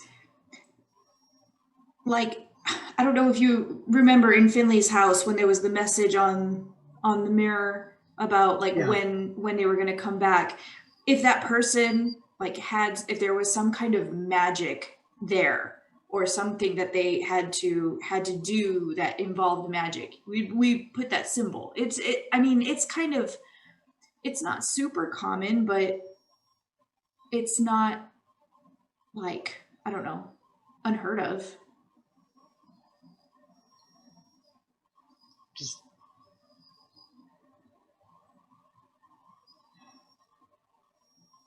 it it's funny. I definitely remember there was a point where I could just sense what I was looking for. It's like I could smell them, and I would go in, and I would make sure that I got them. I would find my target, and they would either repent or they would make their peace very fast. And I just feel like those dreams, they just get more faint ever since the whole Carl mistake. That's what you used to do, right? Just find people and kill them. It wasn't killing. It really wasn't. I never went just like, well, I'm just going to kill this person. Me neither, just for the record. I mean, No, it's a when you owe money on something and you don't pay it, that person's going to want to get some form of payment. They're usually going to be angry, and they're going to take something. Mine was never that. Mine was, I'm going to find you, and you will pay, but I'm not the one that takes it, unless I'm told to. I don't ever just want to kill for fun. Well, that was me up to neither, me. just to be clear. But there was a time when I would just close my eyes and lay down, and I could smell them or I could feel them. My eyes could just see through stone, it seemed like. But here I am in a very different world, and I feel like I can just barely taste what I'm looking for. What is it that you're looking for? Well, apparently you know. I have to put some pieces together. Pink and purple. From your Pink. dream? But like Okay. before that, like, I mean, was it just Carl? The ocean. It was more than just Carl, but should never. Carl had some things he needed to work out, and I feel like maybe this is punishment. Maybe if I hadn't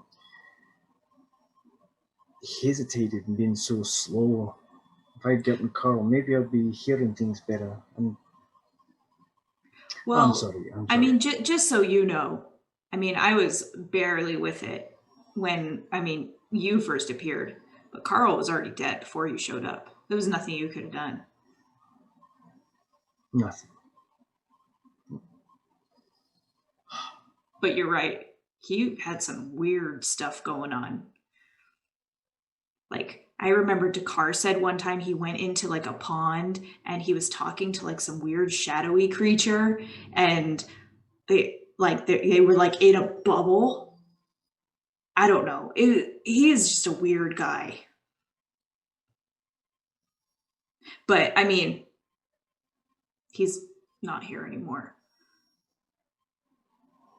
Fox is gonna pat the amulet and just say, "No, he's not."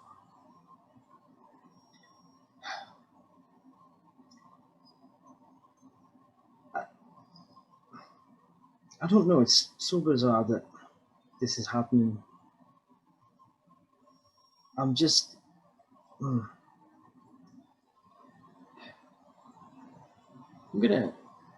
I'll take the next watch. I'll let you lay your head down, but I'm gonna probably take another look at this map and just, I don't know, maybe see if I can, maybe if what I'm, what I'm dreaming about is something real, if it's just a faded memory or failure for missing Carl or being taught a lesson. For what it's worth, I don't think it's a failure. I'm not sure what it is that you're looking for, but I mean, you've helped me a lot. Maybe we can help you. Okay, but I say we do what we can. But get some rest. I'll take this next one. Okay, and Q's gonna go lie down next to Raystrom. Voxel, go ahead and roll me a perception check.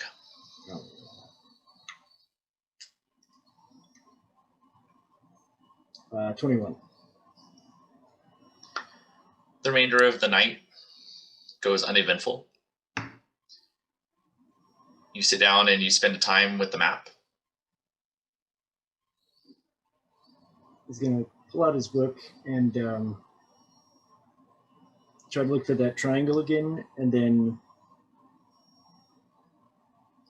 if he can find any sort of, if there's anything that he can recall that would correlate between, like the pink and purple tent, maybe the marketplace, or just the castle, just any, he's asking, kind of talking and communicating with the book, just, if there's anything that it wants to reveal to him.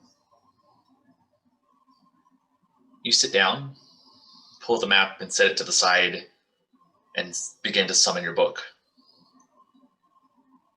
As it appears in that puff of black smoke in front of you, you open up the large tome, and all of the pages are empty. In a frantic motion, you flip through, and nothing is there. As you take in a deep sigh, panic begins to take over your body. And then, on the page, as if drawn like a finger digging through snow, reaching from the inside of the book, you see a thin, red, burning sliver carve out a message in the book. Come and talk to me. Come and talk to me. Just repeated in hundreds of lines of text. And then at the very bottom, as if a moniker, you see 3 crags drawn with open, gaping mouths. And you wake up a second time, looking down at your book, and everything is there. The rest of you wake up.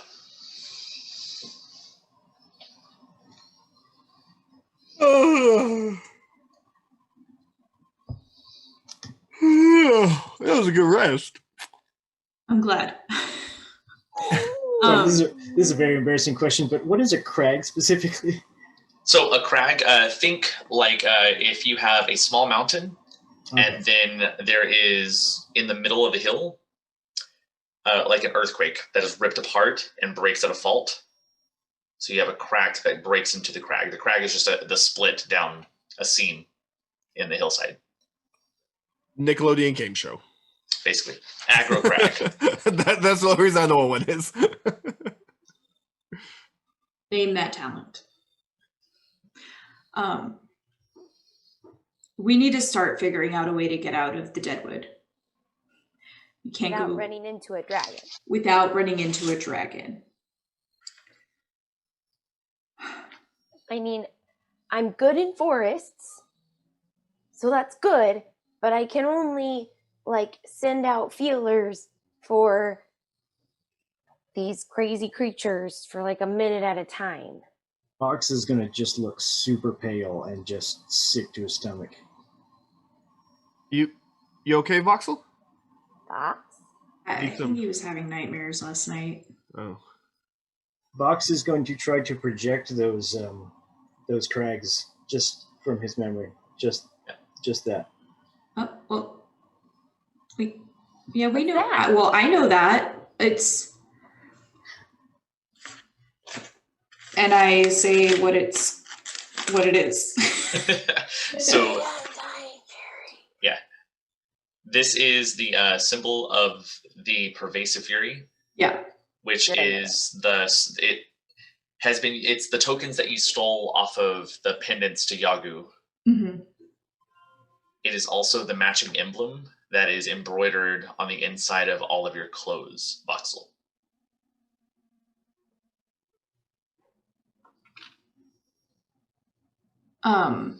I mean, I feel like. I mean, Kelnis and I. It's on the inside. I thought it was on the outside. It was on. Oh, some sorry, of it's on outside. the It's outside. it's Okay, because I was like, did we talk about that or did we not? Because I feel like Yeah. we talked about it. Okay. I was like, that's his tailor. It's if I could give. Okay, so think like a herringbone design Mhm. or dog's tooth. It's that kind of. It's so detailed Subtle. and ornate, but subtle. Where if you take it all in, you see the whole ensemble, not the pattern. Mhm. But once you're looking at it, it's hard to get it out of your eyesight. I need to find more of this. I have to. Well, then let's go. If we can find this, I don't know even what it's taken me, but if we can find this, I might be able to make things right. Look, I didn't get Carl, but maybe this is exactly what I need. They could at least offer you guys protection. I'm more than certain that Oh boy. somebody's betrayal is being brought to my attention. Where did you last see this symbol? On you. No.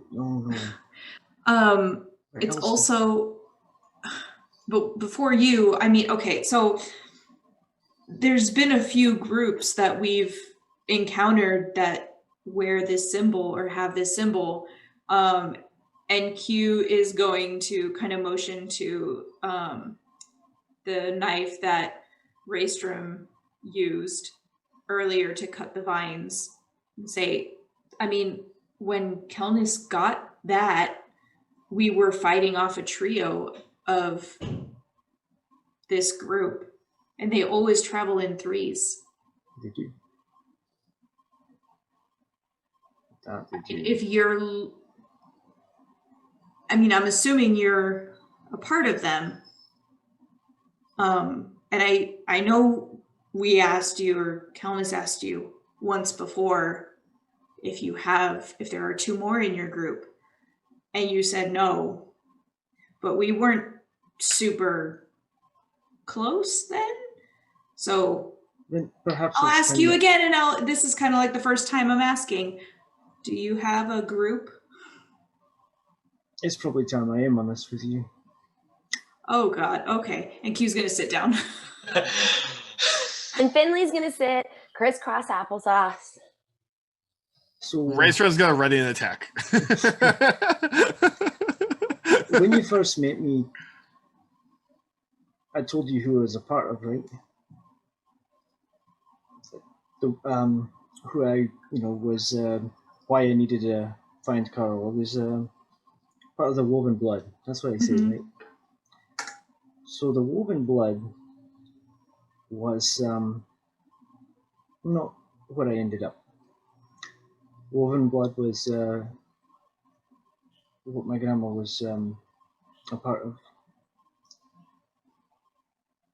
I use that oftentimes because as you go through life and you realize that the world is a terrible place. And everything that you love, if it's not stolen from you, if it's not ripped from your hands, it just dies. Everything. You're never meant to really be happy. And I left when I lost basically everything in my life. And I was drawn and pulled to temple. And from then on, I learned that life isn't going to be comfortable. I mean, you have to make things grow. You have to, when a tree is getting too large, you don't just let every branch grow, you cut it. You prune it. Yes. When, if you've got a finger that is, rotting off, you cut it off. You don't just let it stay there.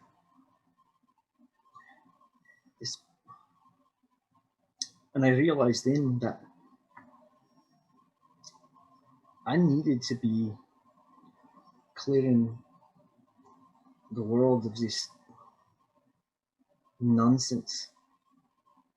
And I was drawn to worship and serve. And when you have those out there that betray,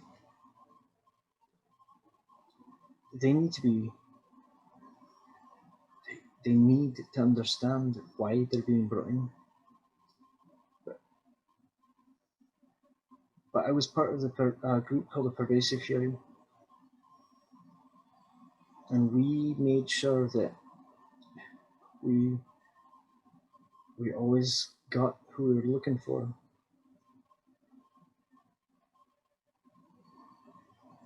I don't always do the right thing for myself, but I always do the right thing for what I'm a part of.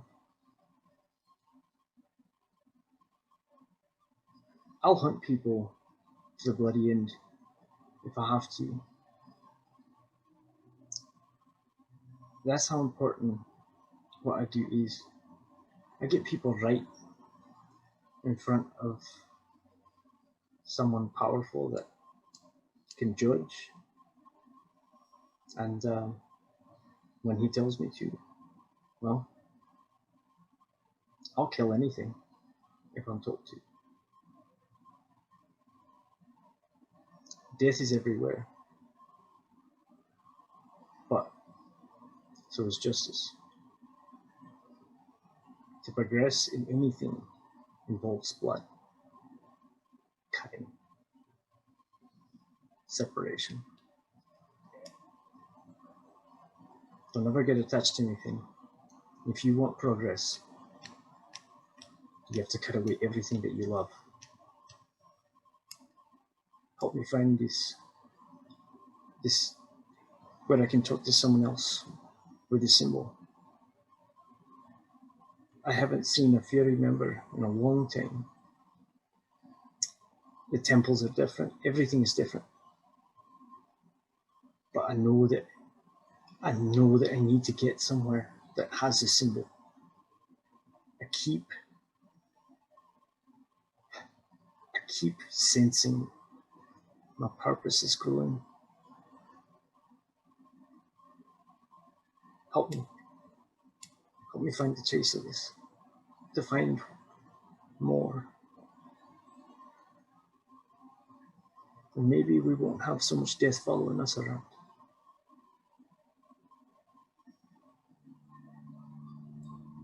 Q's gonna be looking at Vox and with all the tears welling up in her eyes, and she's gonna say, I can't tell you that this group is good.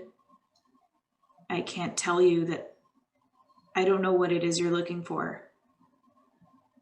But I think I know a place where we can find a group like this. I can't promise anything, but we can, I don't know.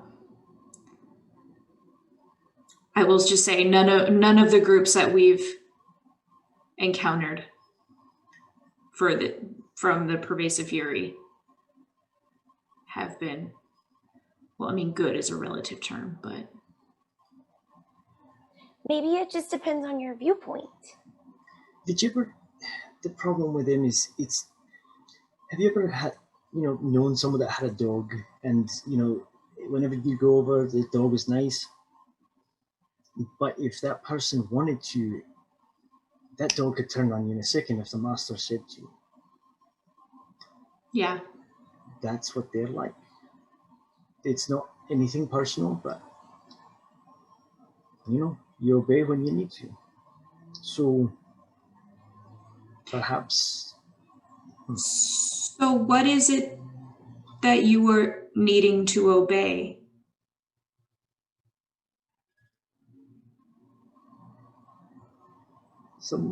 Someone great and powerful by the name of Yagu.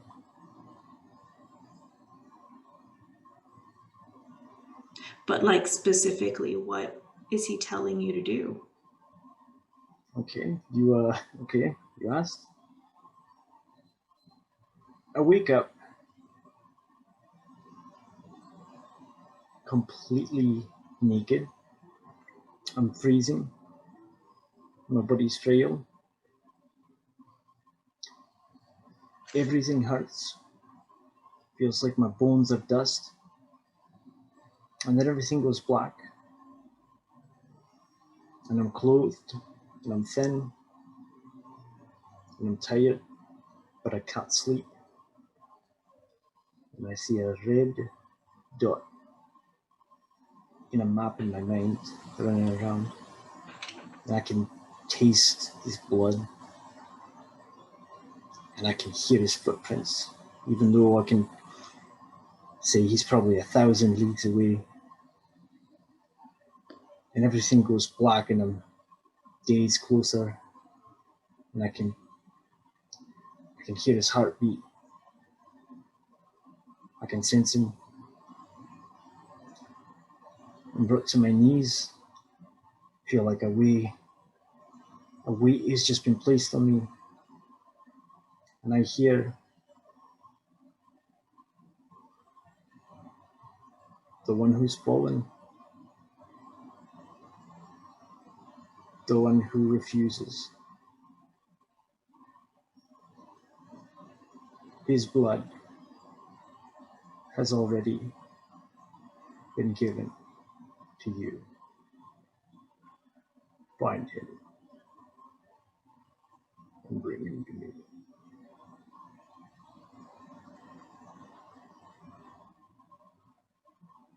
Basically that.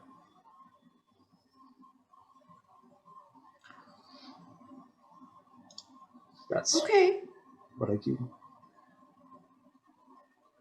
I mean, that sounds a little bit like how I sense things around me, but not quite as scary.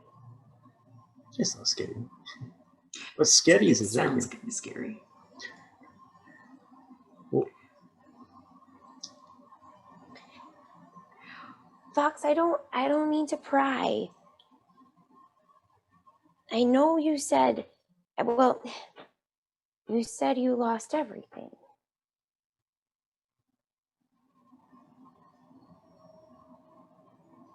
What do you mean?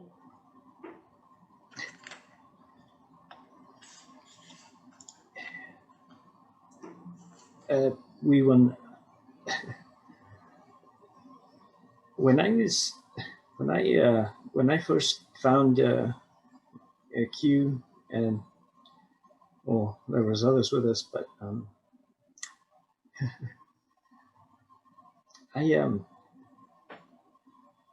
I was lost. I didn't know where or when I was. I didn't even realize that I didn't even realize that there was no ocean here. We went in from a place that had an ocean. Where? There's never been an ocean here. I mean, a long, long time ago, but that was way before us. That's what I'm saying. I lived here, but just when there was an ocean. How old are you? I don't know. One of the last things I can remember before I woke up, just completely desolate and just mangled.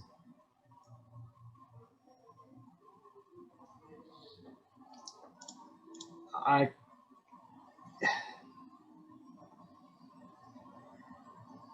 was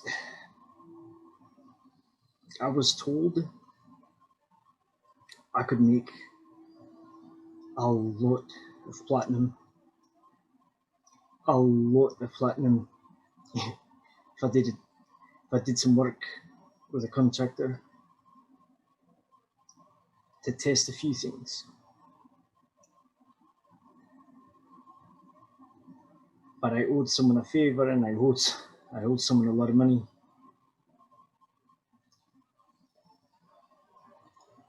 And when I couldn't provide that, he let someone I had thought had been cut out of my life for a long time know where I was. Who? In time, I promise, in time. But you wouldn't even know, because you literally you couldn't even fathom it, because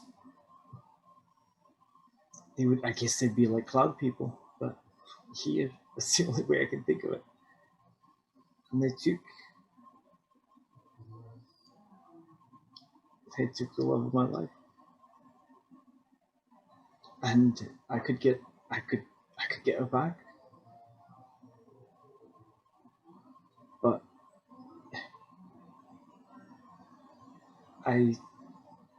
these dwarves wanted my help. And next thing I know,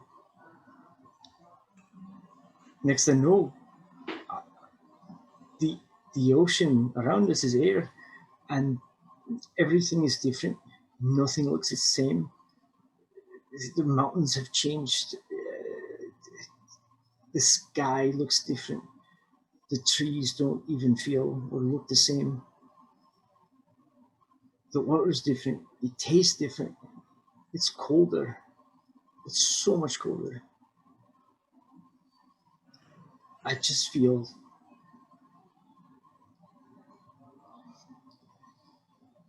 I don't know how far ahead of my life I've skipped. If this would be like, would it be great grandchildren? Is it how far everything I love could be ancient? Who was ruling in the capital when you were in this time?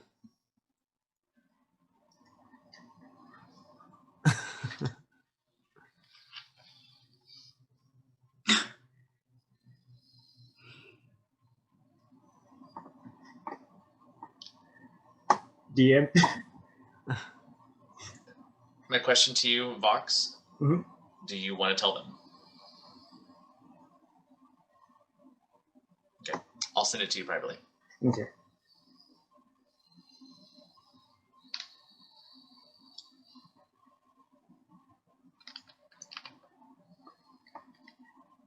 Vox is thinking for a second. Yeah. As around you, you start noticing a large storm has gathered. Day begins, but it's going to be a rough trudge.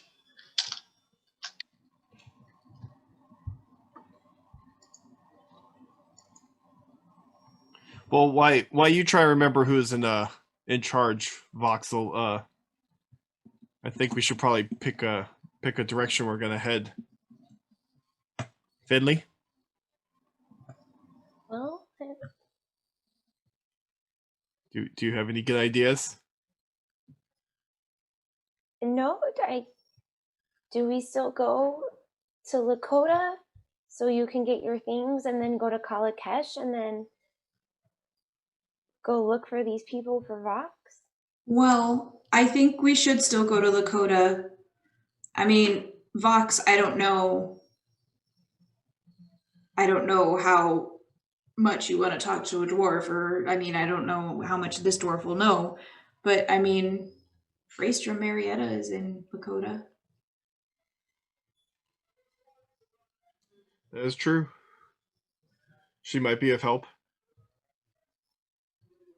I mean, just someone to ask questions.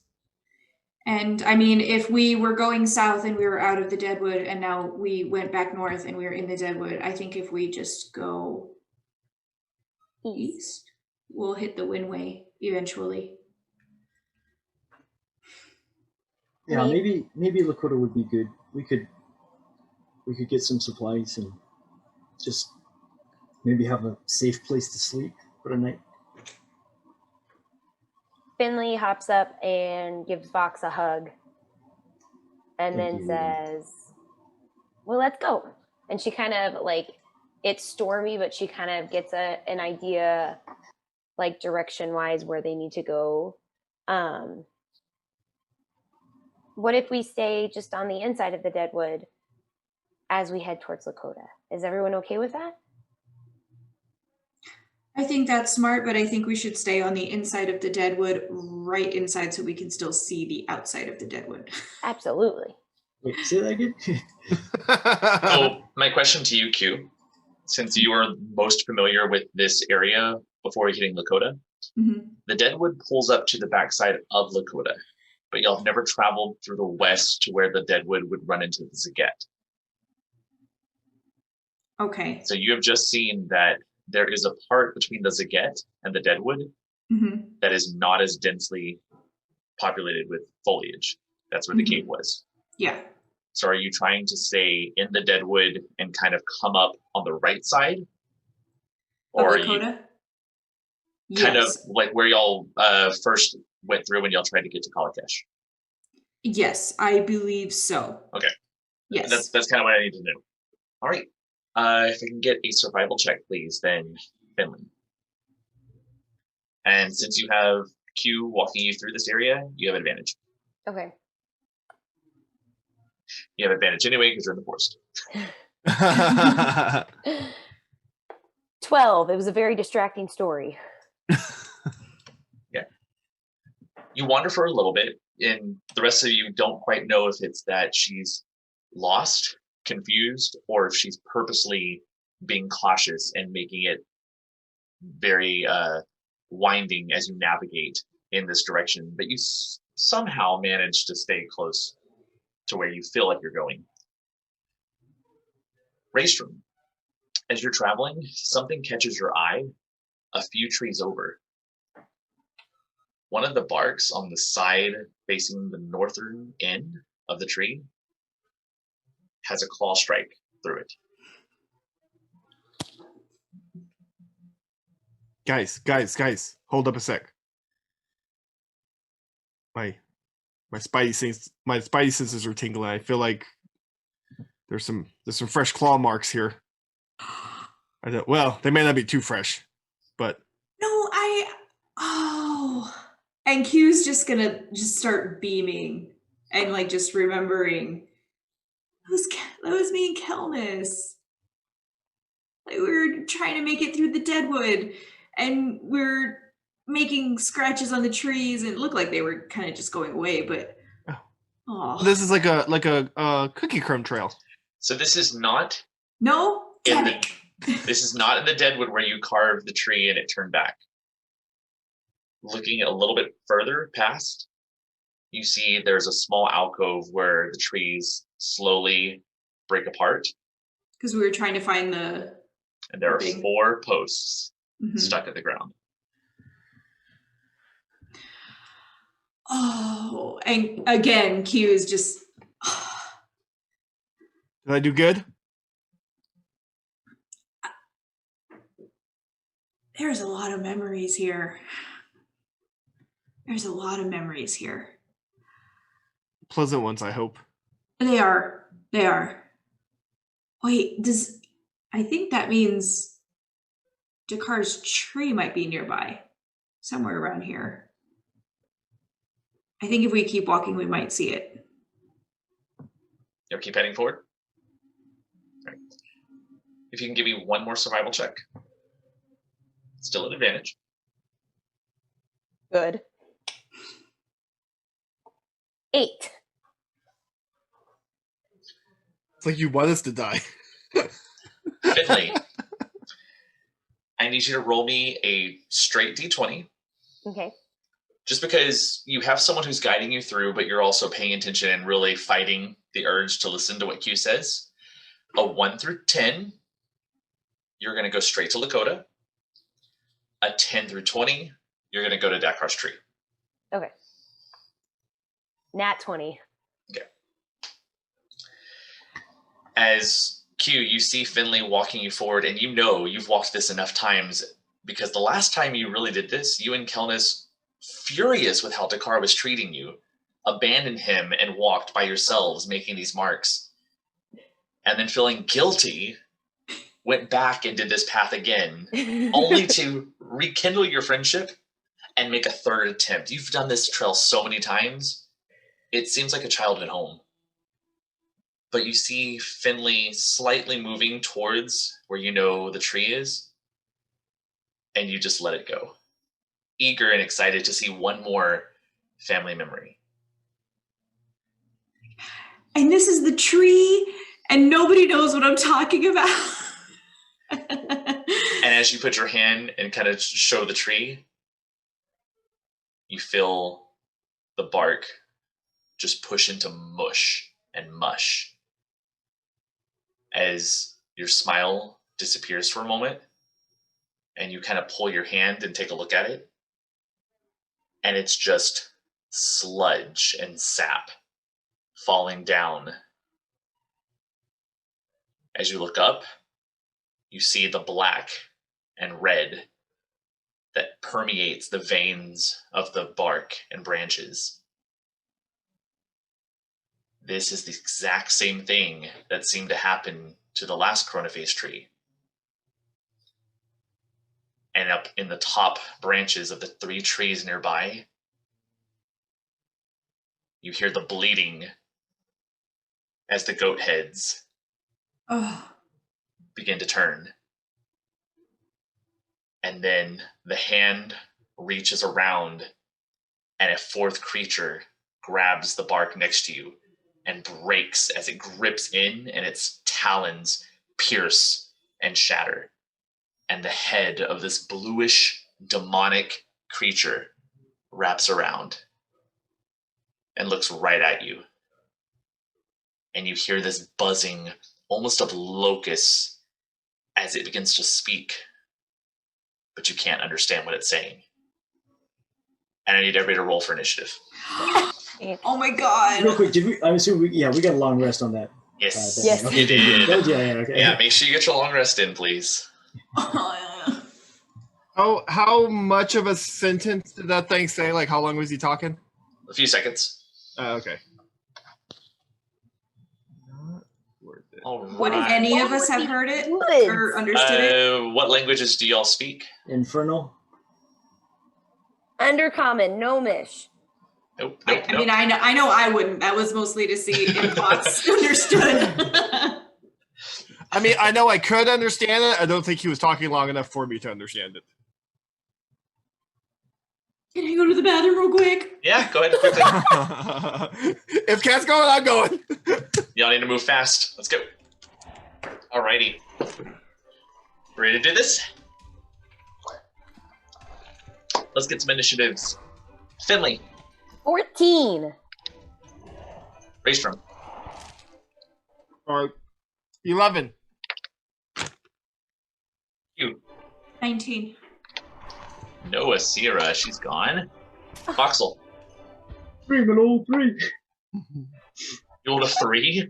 This way, no, this technically, way. You rolled a 1. No, I technically rolled Three, a 1, my so lord. yeah. 3. Yeah, 3, my lord. 3, my lord. All right. Oh, no. Yes. All right. Okay, so that's bad. All right, so our initiative order, there's no surprise round on this because you actually got there and it noticed you, so you are aware of it. That's going to start us off with Q. You're up first. Q's gonna see that thing and just be so mad that it's at Dakar's tree and is just gonna like go at it. Like, get away from there! Magically go into a rage. Girl. So you get first attack. This could be an assassination moment. Ooh. Believe it will be because does a 22 hit? Yes, it does. Oh, thank God. I thought you were going to say a nat 20. No, well, it's an assassin, so it's a crit. Oh. It. Hmm.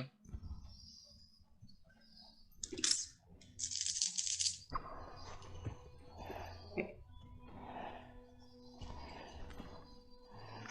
436 damage. 19 times 2. 38. 38 plus 5. 43. 43 damage. 43 damage. That is not a magical attack, though. Nope. So it's not going to be full damage, but still, not bad. Yeah, it turns around and it mutters those little words, and you hear that locust swarm, and you just stab it right through the face, and it just hits across the cheek as it screams and pulls back, and you see bugs just fly in all directions. Anything else you want to do? What do you say? Q is going to use her bonus action to disengage and move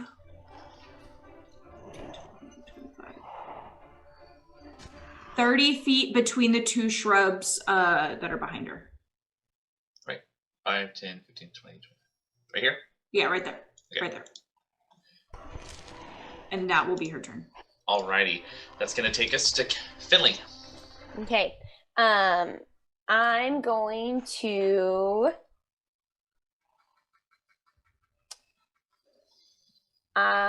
cast Hunter's Mark on that one closest to me as my bonus action.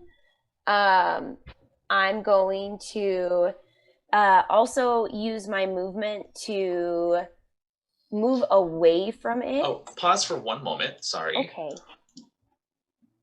Yeah, Kat, I apologize. I missed something and I need you to do it first. I need you to make a Constitution saving throw. Because you are near one of the goat creatures. The natural 15, so 17. Right, you're good. Finley, make a Constitution saving throw. Damn.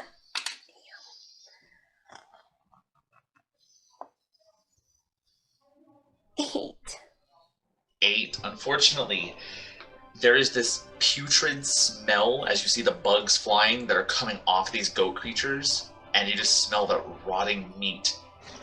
And you are going to suffer. That is 6 points of necrotic damage. Let's see, hold on. 5, 10, 15, 20, 25, 30. Yep, only 6. Now you can do whatever you want. Okay. Now I'm going to, because this black square that's closest to me, that's one of them, right? Yeah. Okay. Am I in range? Yes, you are. Okay, so then I am not going anywhere. I'm going to use my bonus action to cast Hunter's Mark still. Okay. and I'm going to see if I can hit it with my longbow. 20, not nat. Oh yeah, that'll do.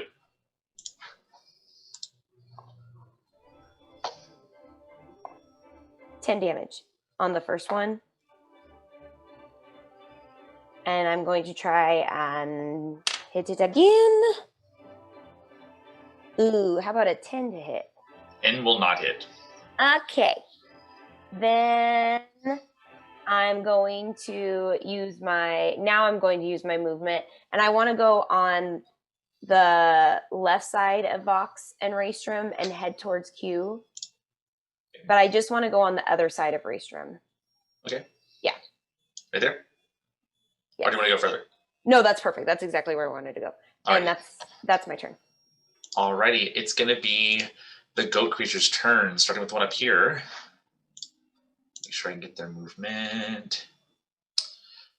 Oh, 40, that's pretty good.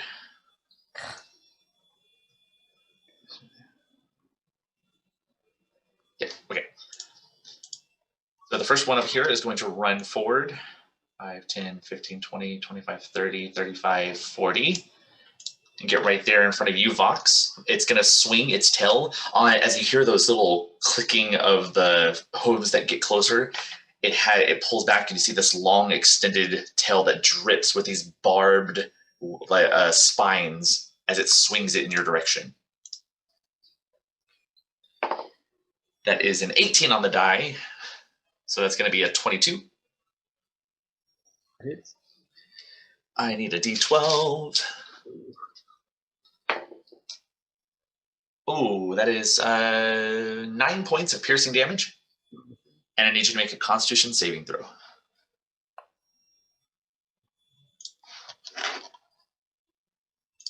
Oh, come on. That is a 3. A 3. Ooh. Mm-hmm. All right, so you are considered diseased. Ooh. Awesome. Sorry, poisoned. That's what I'm going to say. So you look down as it slams in to your chest, and when the barbs pull out, you can just see the flesh underneath your armor and your cloak begin to pustule and ooze out and fester. Yeah, I need you to roll a D8, please.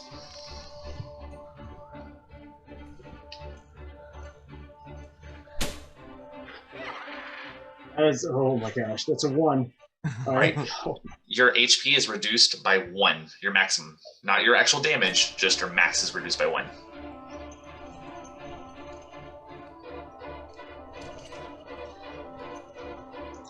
And that's going to be the end of his turn. Second one over here, 5, 10, 15, 20, 25, 30, 35, 40. We'll get there. This one is going to maneuver and catch up with Q. Same thing, Q. It's going to make its attack. That's going to miss, so you don't have to worry about that one. With their turn gone, that takes us to Raystrom. Raystrom is going to cast aid on himself, Finley, and Voxel. So our let me see.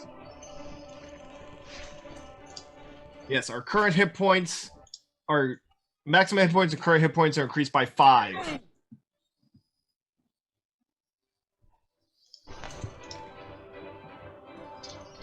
And I'm gonna use I think I have enough movement to get just south of the one next to Q. 5, 10, 15, 20, 25.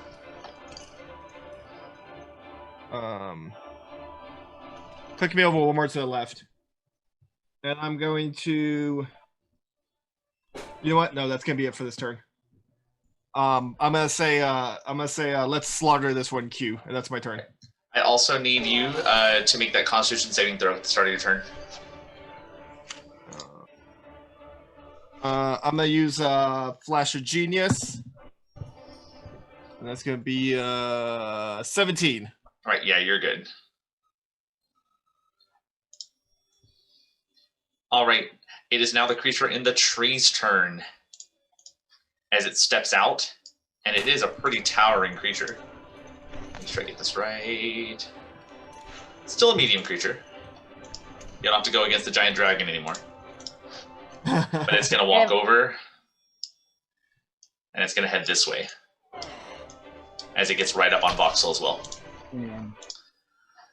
All right. Oh. And it's going to do a multi-attack. Actually, no. Yep, it is. So it's going to swing twice. Before it does, it's going to use its weakening gaze. So I need a Constitution saving throw, Voxel. That's a 16. 16? Mhm. All right, you're fine. It's going to swing twice with its claw. Actually, one with its claw, one with its spear. Claw attack is going to be a 22. Mhm. That's doing 5 points of slashing damage. With the spear, that is a 16 to hit.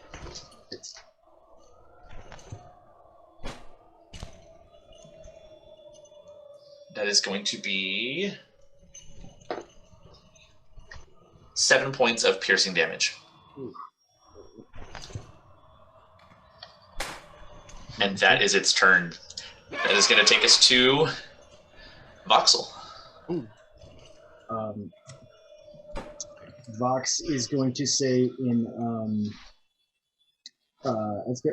just in I guess like in Infernal, just say demons be damned, and he is going to cast magic circle, basically where the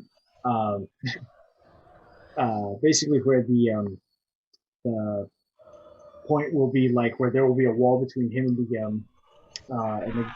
the is it demon, you said, right? Yeah. Oh yeah, a demon and then the goat creature. So that way, like there's a wall in it. He's going to try to get as many of the his party in there as possible. How big is it? Let's see. Oh, sorry. That's a 10-foot circle. Okay. Not huge, but So you can get it right there. yeah. Alrighty, and what does it do? You put it around them or you? So I'm going to put it around. I'm going to put it around them. Okay. And it says you create a 10-foot radius, 20-foot tall cylinder of magical energy. It says choose one or more of the following types of creatures: celestials, elementals, fiends, fae, or undead. The circle affects the creature in one of the chosen ways. They can't enter the cylinder, or in this case, I guess, exit it, without. And if they try to teleport or interplanar travel, they have to succeed on a charisma throw.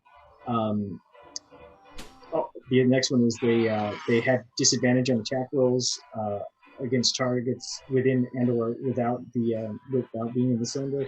And then targets within the cylinder cannot be charmed, frightened, possessed, again without. It says, and then you can basically cast this in reverse. So basically, I'm boxing them in. So I'm gonna go with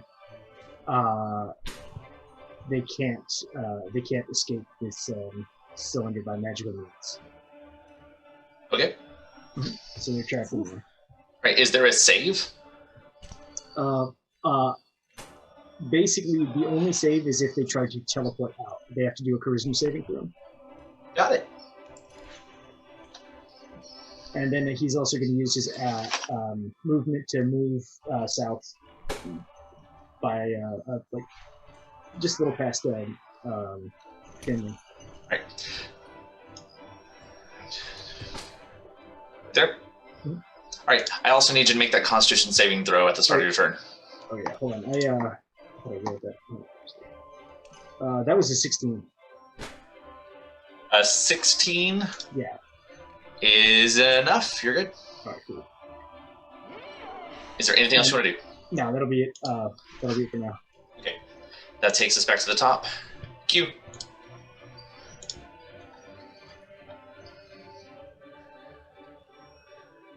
Do I have a Constitution saving throw? Yes, you do. Okay. Ooh, nat 20. Oh, yeah, you're good. Although, probably should have saved that. I'm going to step over so that I'm flanking. Oh, can I Maybe pause like you one that. moment, Q? Yeah. Just because I heard you say something, Vox, and I want to double check. So in that spell, you have to choose one or more of the following types. Are you choosing all of the types? Oh, yeah. Since I don't know what they are, yeah, he's just, I guess like. So you're saying basically, I want every single thing that could be there to be trapped. Yeah. Okay, got it. All right, go ahead, Q. Q's going to step one step to the right. And then a step to the left. My gosh. And she's going to say, tell Raystrom, hell yeah, let's do this. And she's going to go at him. I believe that will hit. It's a natural 19. Yep.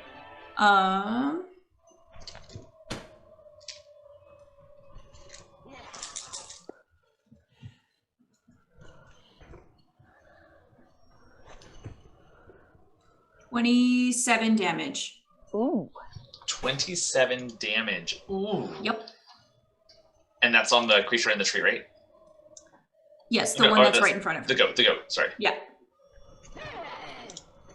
Yeah, that was a pretty heavy hit.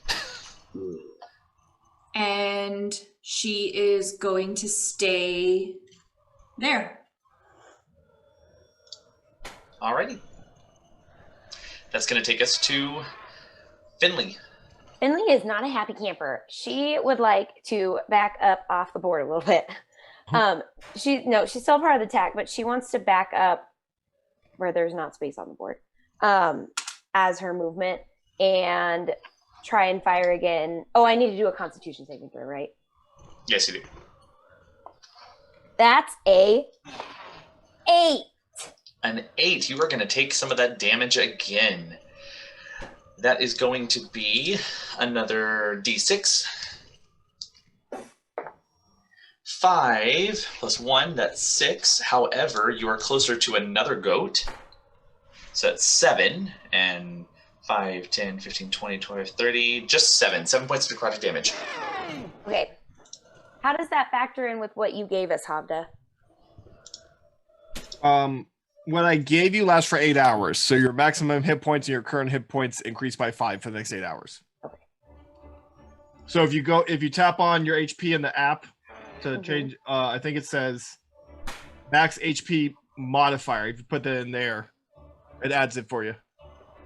Thanks. Okay. I put in the 7 damage and I move away and I'm going to try and hit the tree demon with my longbow that has Hunter's Mark on him. 20, not nat to hit. Okay, yep.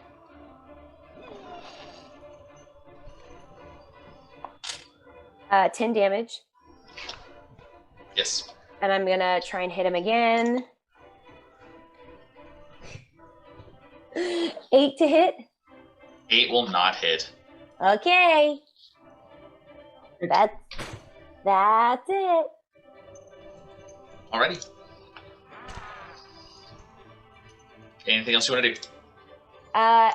I'm just gonna reiterate that I'm like to the left of Vox as far as I could have gone.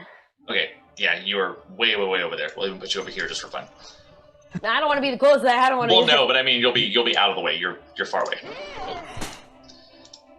Alrighty, that's going to take us to the goat creatures. First one is stuck inside and cannot get out. Hooray. Make sure he has nothing else. Nope, just cannot get out, so that's going to be fun.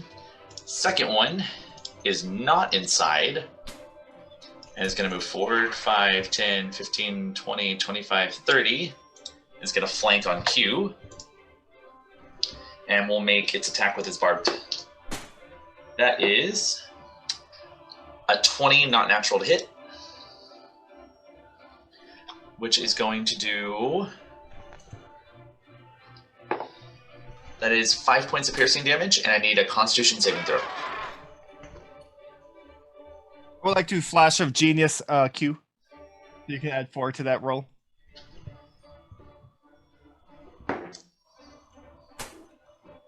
Constitution? Yep. 16. All right, you're good. Yep, no disease on you. Thank goodness. I got you, boo. All right. Q can smell it off of Vox and is like having flashbacks. The other one is going to make an attack against Raystrom. That is going to be a 22 to hit. And that is going to do... I'm going to use my reaction to cast shield. You have no reaction. You just used your reaction to Flash of Genius.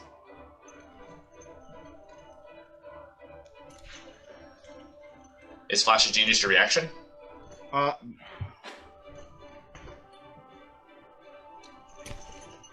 It just says when another creature you can see within 30 feet, you makes an ability check or saving throw. Oh yeah, it says reaction. There it is.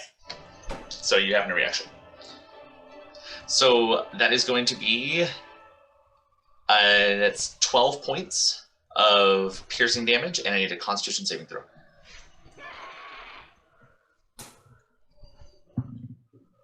Natural 20. Ooh, yeah, you are good to go. All right, that's going to take us to Raystrom. I'm going to attack back the goat in front of me. I wish I'd saved that nat 20 for that. Oh, but this is an advantage. Does 17 hit? 17 will hit. Let's do some spear damage. There we go. 9 damage. I'm gonna try and spear him again. Spearmageddon. Spearmageddon. 17 again. 17 again will hit. 6 damage. 6 damage. All right. You're whittling him down. Those knobby goat knees are panicking. Anything else you want to do? No, that's my turn. All right. It is now the larger creature. Now, since I had this time, I was actually looking through your spell. Mm-hmm. Your spell does not say that it cannot use that it does not say that it's unable to use magical means to escape. Oh, okay. It's okay. Yeah. So it is going to Right, it's going to cast Dispel Magic. Okay. Oh shoot. All right. Yeah, I was like, that seems a little crazy, but I'll see what it goes. Yeah, so Yeah. that Okay. disappears, but that is its action it had to use, Shoot. All right. and it's going to use its movement to make its way up to you and get in range. And I think that's all it can do. It doesn't have a bonus. Nope, that is it. So you took away its turn. Yeah. Shoot. All right, that's going to take us to Vox. Your turn. All right. Vox will oh man.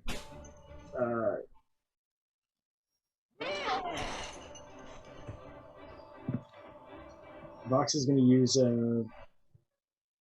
Toll the Dead on him.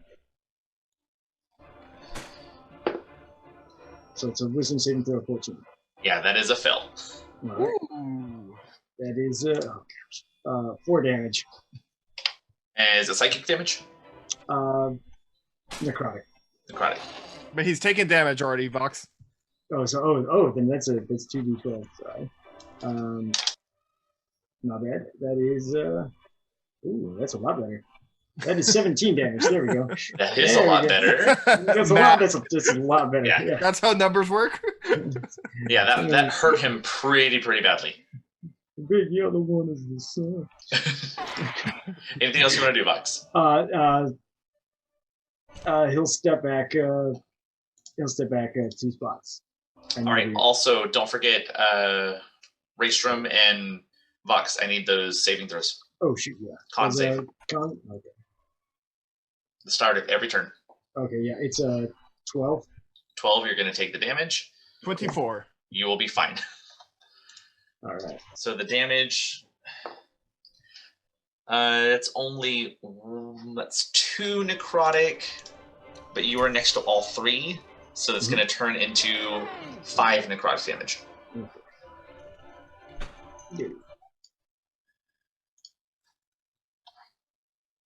All right, that takes us back to the top of the order. Q. Q's just gonna keep going at the one that's right in front of her.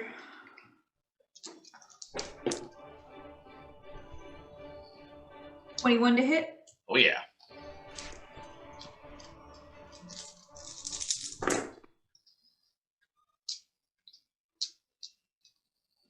$25. Oh. Save some for the next one. So you have this other goat that kind of bleats up next to you and goes and swings, and it just hits, but you power through the pain, and you just know that this other I one's say, weak. I'm busy. No, and then you Wait jab your through, turn. The squirt bottle. and as you see your homeboy Raystrom coming through with his spear, he shoves forward, and the other creature's like gets sliced back and falls back, and you just jam your rapier into the back and then slide it out and look back at the creature behind you. That one is out. One down. Anything else you want to do? I'm gonna use my bonus action to disengage and move 1, 2, 3, 5 squares to the right.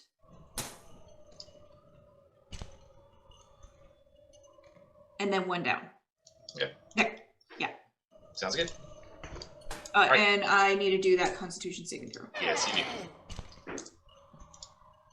10. Right, you're going to take the damage. That is 3, plus you had the 3 because it was at the start of the turn, so that's 6 necrotic damage. Okay.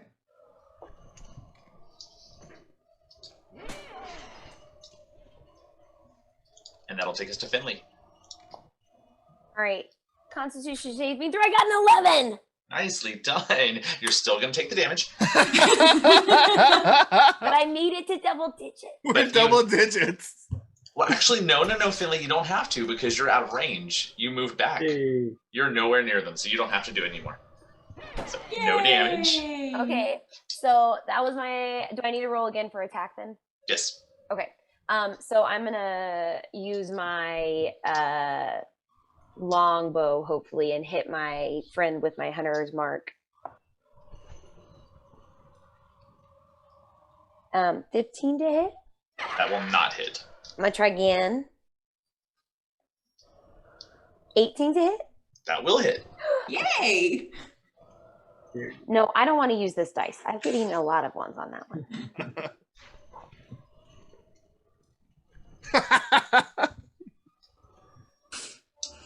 8 damage. And 8 damage. Damage is damage. You're whittling away, but those arrows aren't seem to be doing as much as some other people's damage. Fine. Ouch. Anything else? That's it. All right. It's the goats. Let's go. First goat is free, is going to make its way, and it's going to start going this direction. 5, 10, 15, 20, 25, 30. It'll get all the way up to Q. That's going to be, oh, natural 2 on the die. That is not going to happen. The other one is going to make its attack, but it's going to move forward to Raystrom. That is probably not going to hit either. That is a 5 on the die, so a 9. No, that's a little low to hit. Yeah, I thought so. Oh, I'm sorry. I do apologize. I meant to say an 11. That's still shy of what you need. Here. But that is its turn. Hold on, make sure I do this right. Yep, that's it. All right, it's going to take us to Raystrom. 12 for my con save. Yep. You're going to take some damage. That is 5 plus 2 of them are nearby. So you're going to take 7 points of necrotic damage.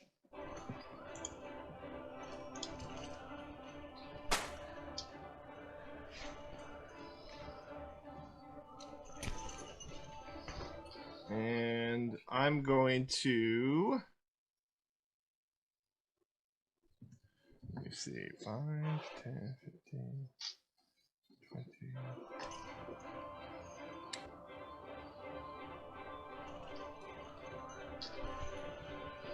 I'm gonna move 5, 10, 15. I'm gonna move 15 spaces to my right. You went 15 Or feet. 50, yeah, sorry, 50 feet. No, back one. And then up and to the right one. And I'm gonna cast magic weapon on Q's sword. Rapier. Rapier. Just Rapier. to be It's still specific. sword class, but She pulls out a bastard sword. You're like, how did she? Oh, where did I get Whoa! And then I D&D. think I still have at least 5 more feet, but I'll go up and to the left. Yeah, Okay. there we go. All right. That's going to take us to the large creature, as it now is in range and is going to attempt to do some damage on you, Vox. No, No. I mean, it hasn't been able to really attack. Y'all will be fine. It's going to stare over, and it's going to gaze. Hold on, are you in 5, 10, 15? Oh, you are out of range. hooray. Yay. It's going to step over then.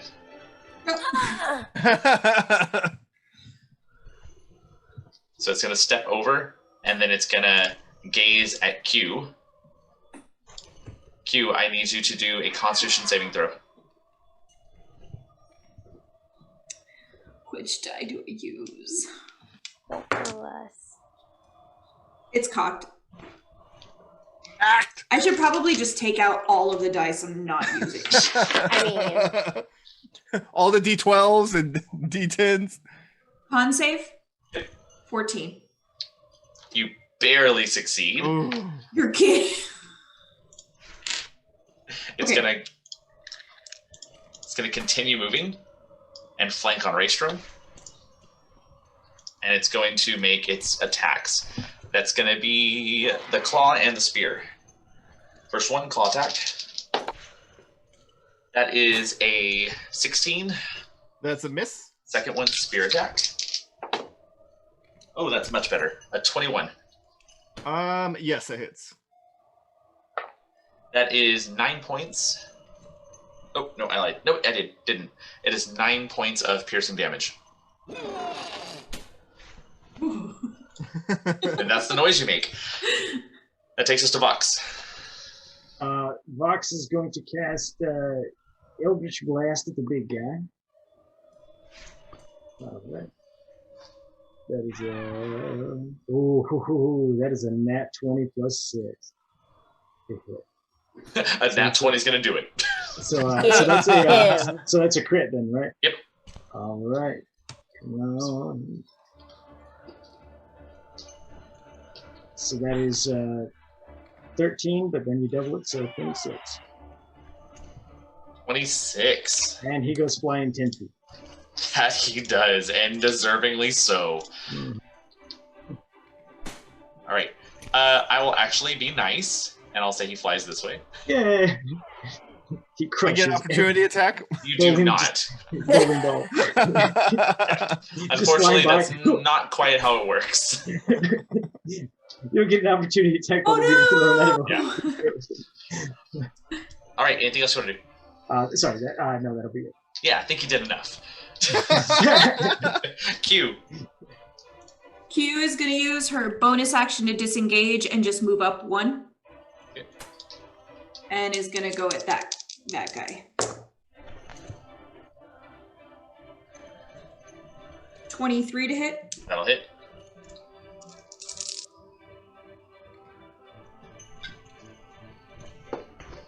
$25 damage. Ooh. And it is magical this time. Yes. Then it's 26 damage. Well, I got you, boo. aren't we just fun? Anything else you want to do?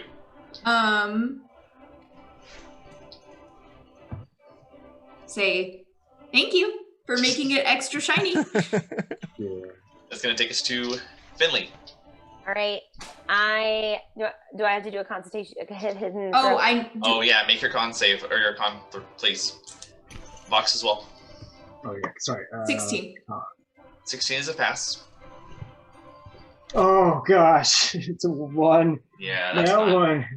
It's all right. I rolled a 1 on mine as well, so you're gonna take 3 necrotic damage. Oh, man. All right, now Finley. Okay, I'm gonna shoot at the tree demon, and I'm gonna miss my first arrow. Thank you. That's a warning shot. 16 to hit. 16 will hit. It's exactly what you need to hit.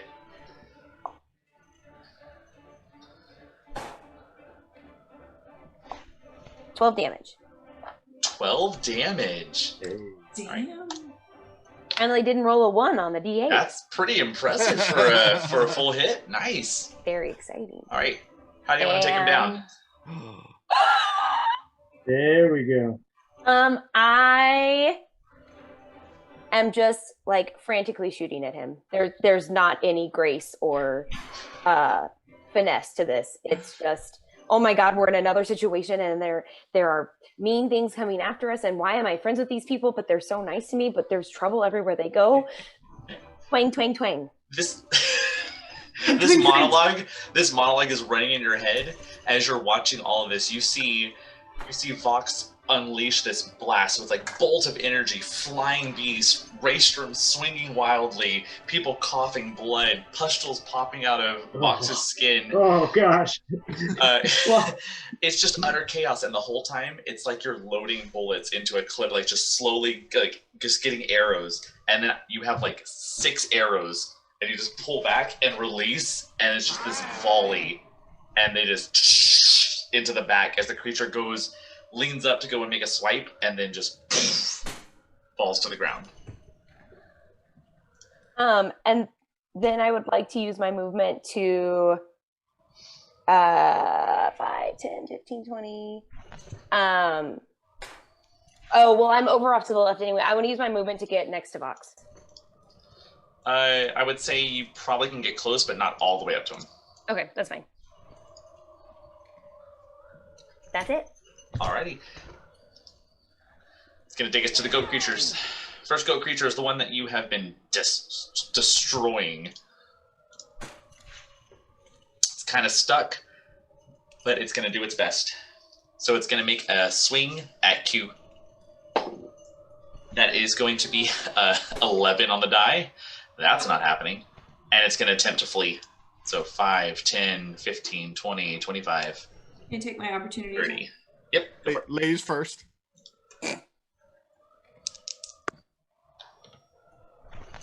23. Yeah. It's one more, 40.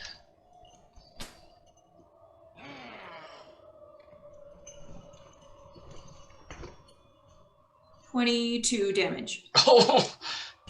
Yeah, it doesn't get very, very far before you just slice it in twain. I should have gone first. Well, next time, just go first. But it looks All so much about prettier. turn taking. It looks so much prettier when you do it. This one over here is going to dash and is going to begin to flee and run off the map. But is he within range of me? He is in range of you. Could I take an opportunity attack? No, because you're not. You can't opportunity from a range. It doesn't work like that. It was worth a shot. He also went so far. You know what? It is now Raystrom's turn. Well, you know what? Since I waited too long with Q, I'm going to shoot a firebolt at the thing. Go for it. This one has not been touched. That is a 20 to hit, not Yeah. natural. Roll some damage. Let me get some beautiful damage dice. Light him up, Ray. 10 firebolt damage. 10 reduced to 5 because it is resistant. 5, 5, 5s across the board. Yeah. Woo! And that takes us to Vox.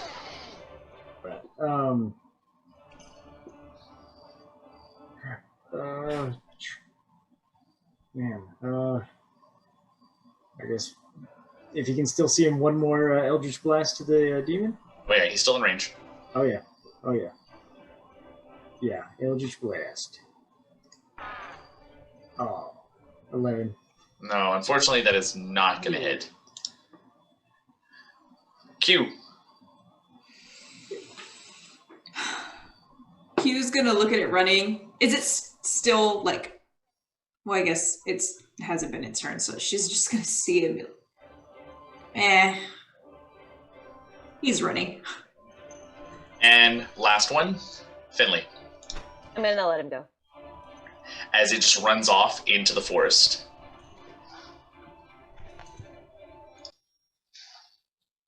If he's still in range, of just Vox is just gonna send him a message, and just say, And don't come back. next time I'll cut off your horns.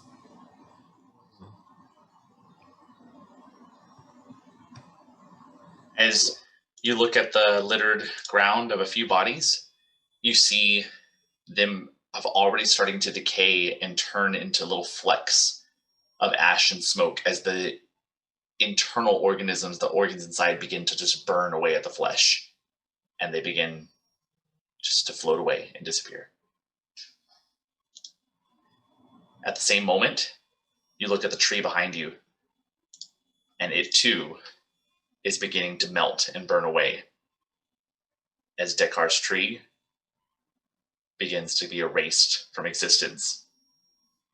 And with the last gust of wind, you stand in an open field with trees surrounding this perimeter, and Dakar's tree is no more. And that's where we're going to end tonight. So fantastic work. I'm really, really proud of how we all survived this. Great RP, great moments, but we will have to pick up next time. Till then, class is dismissed.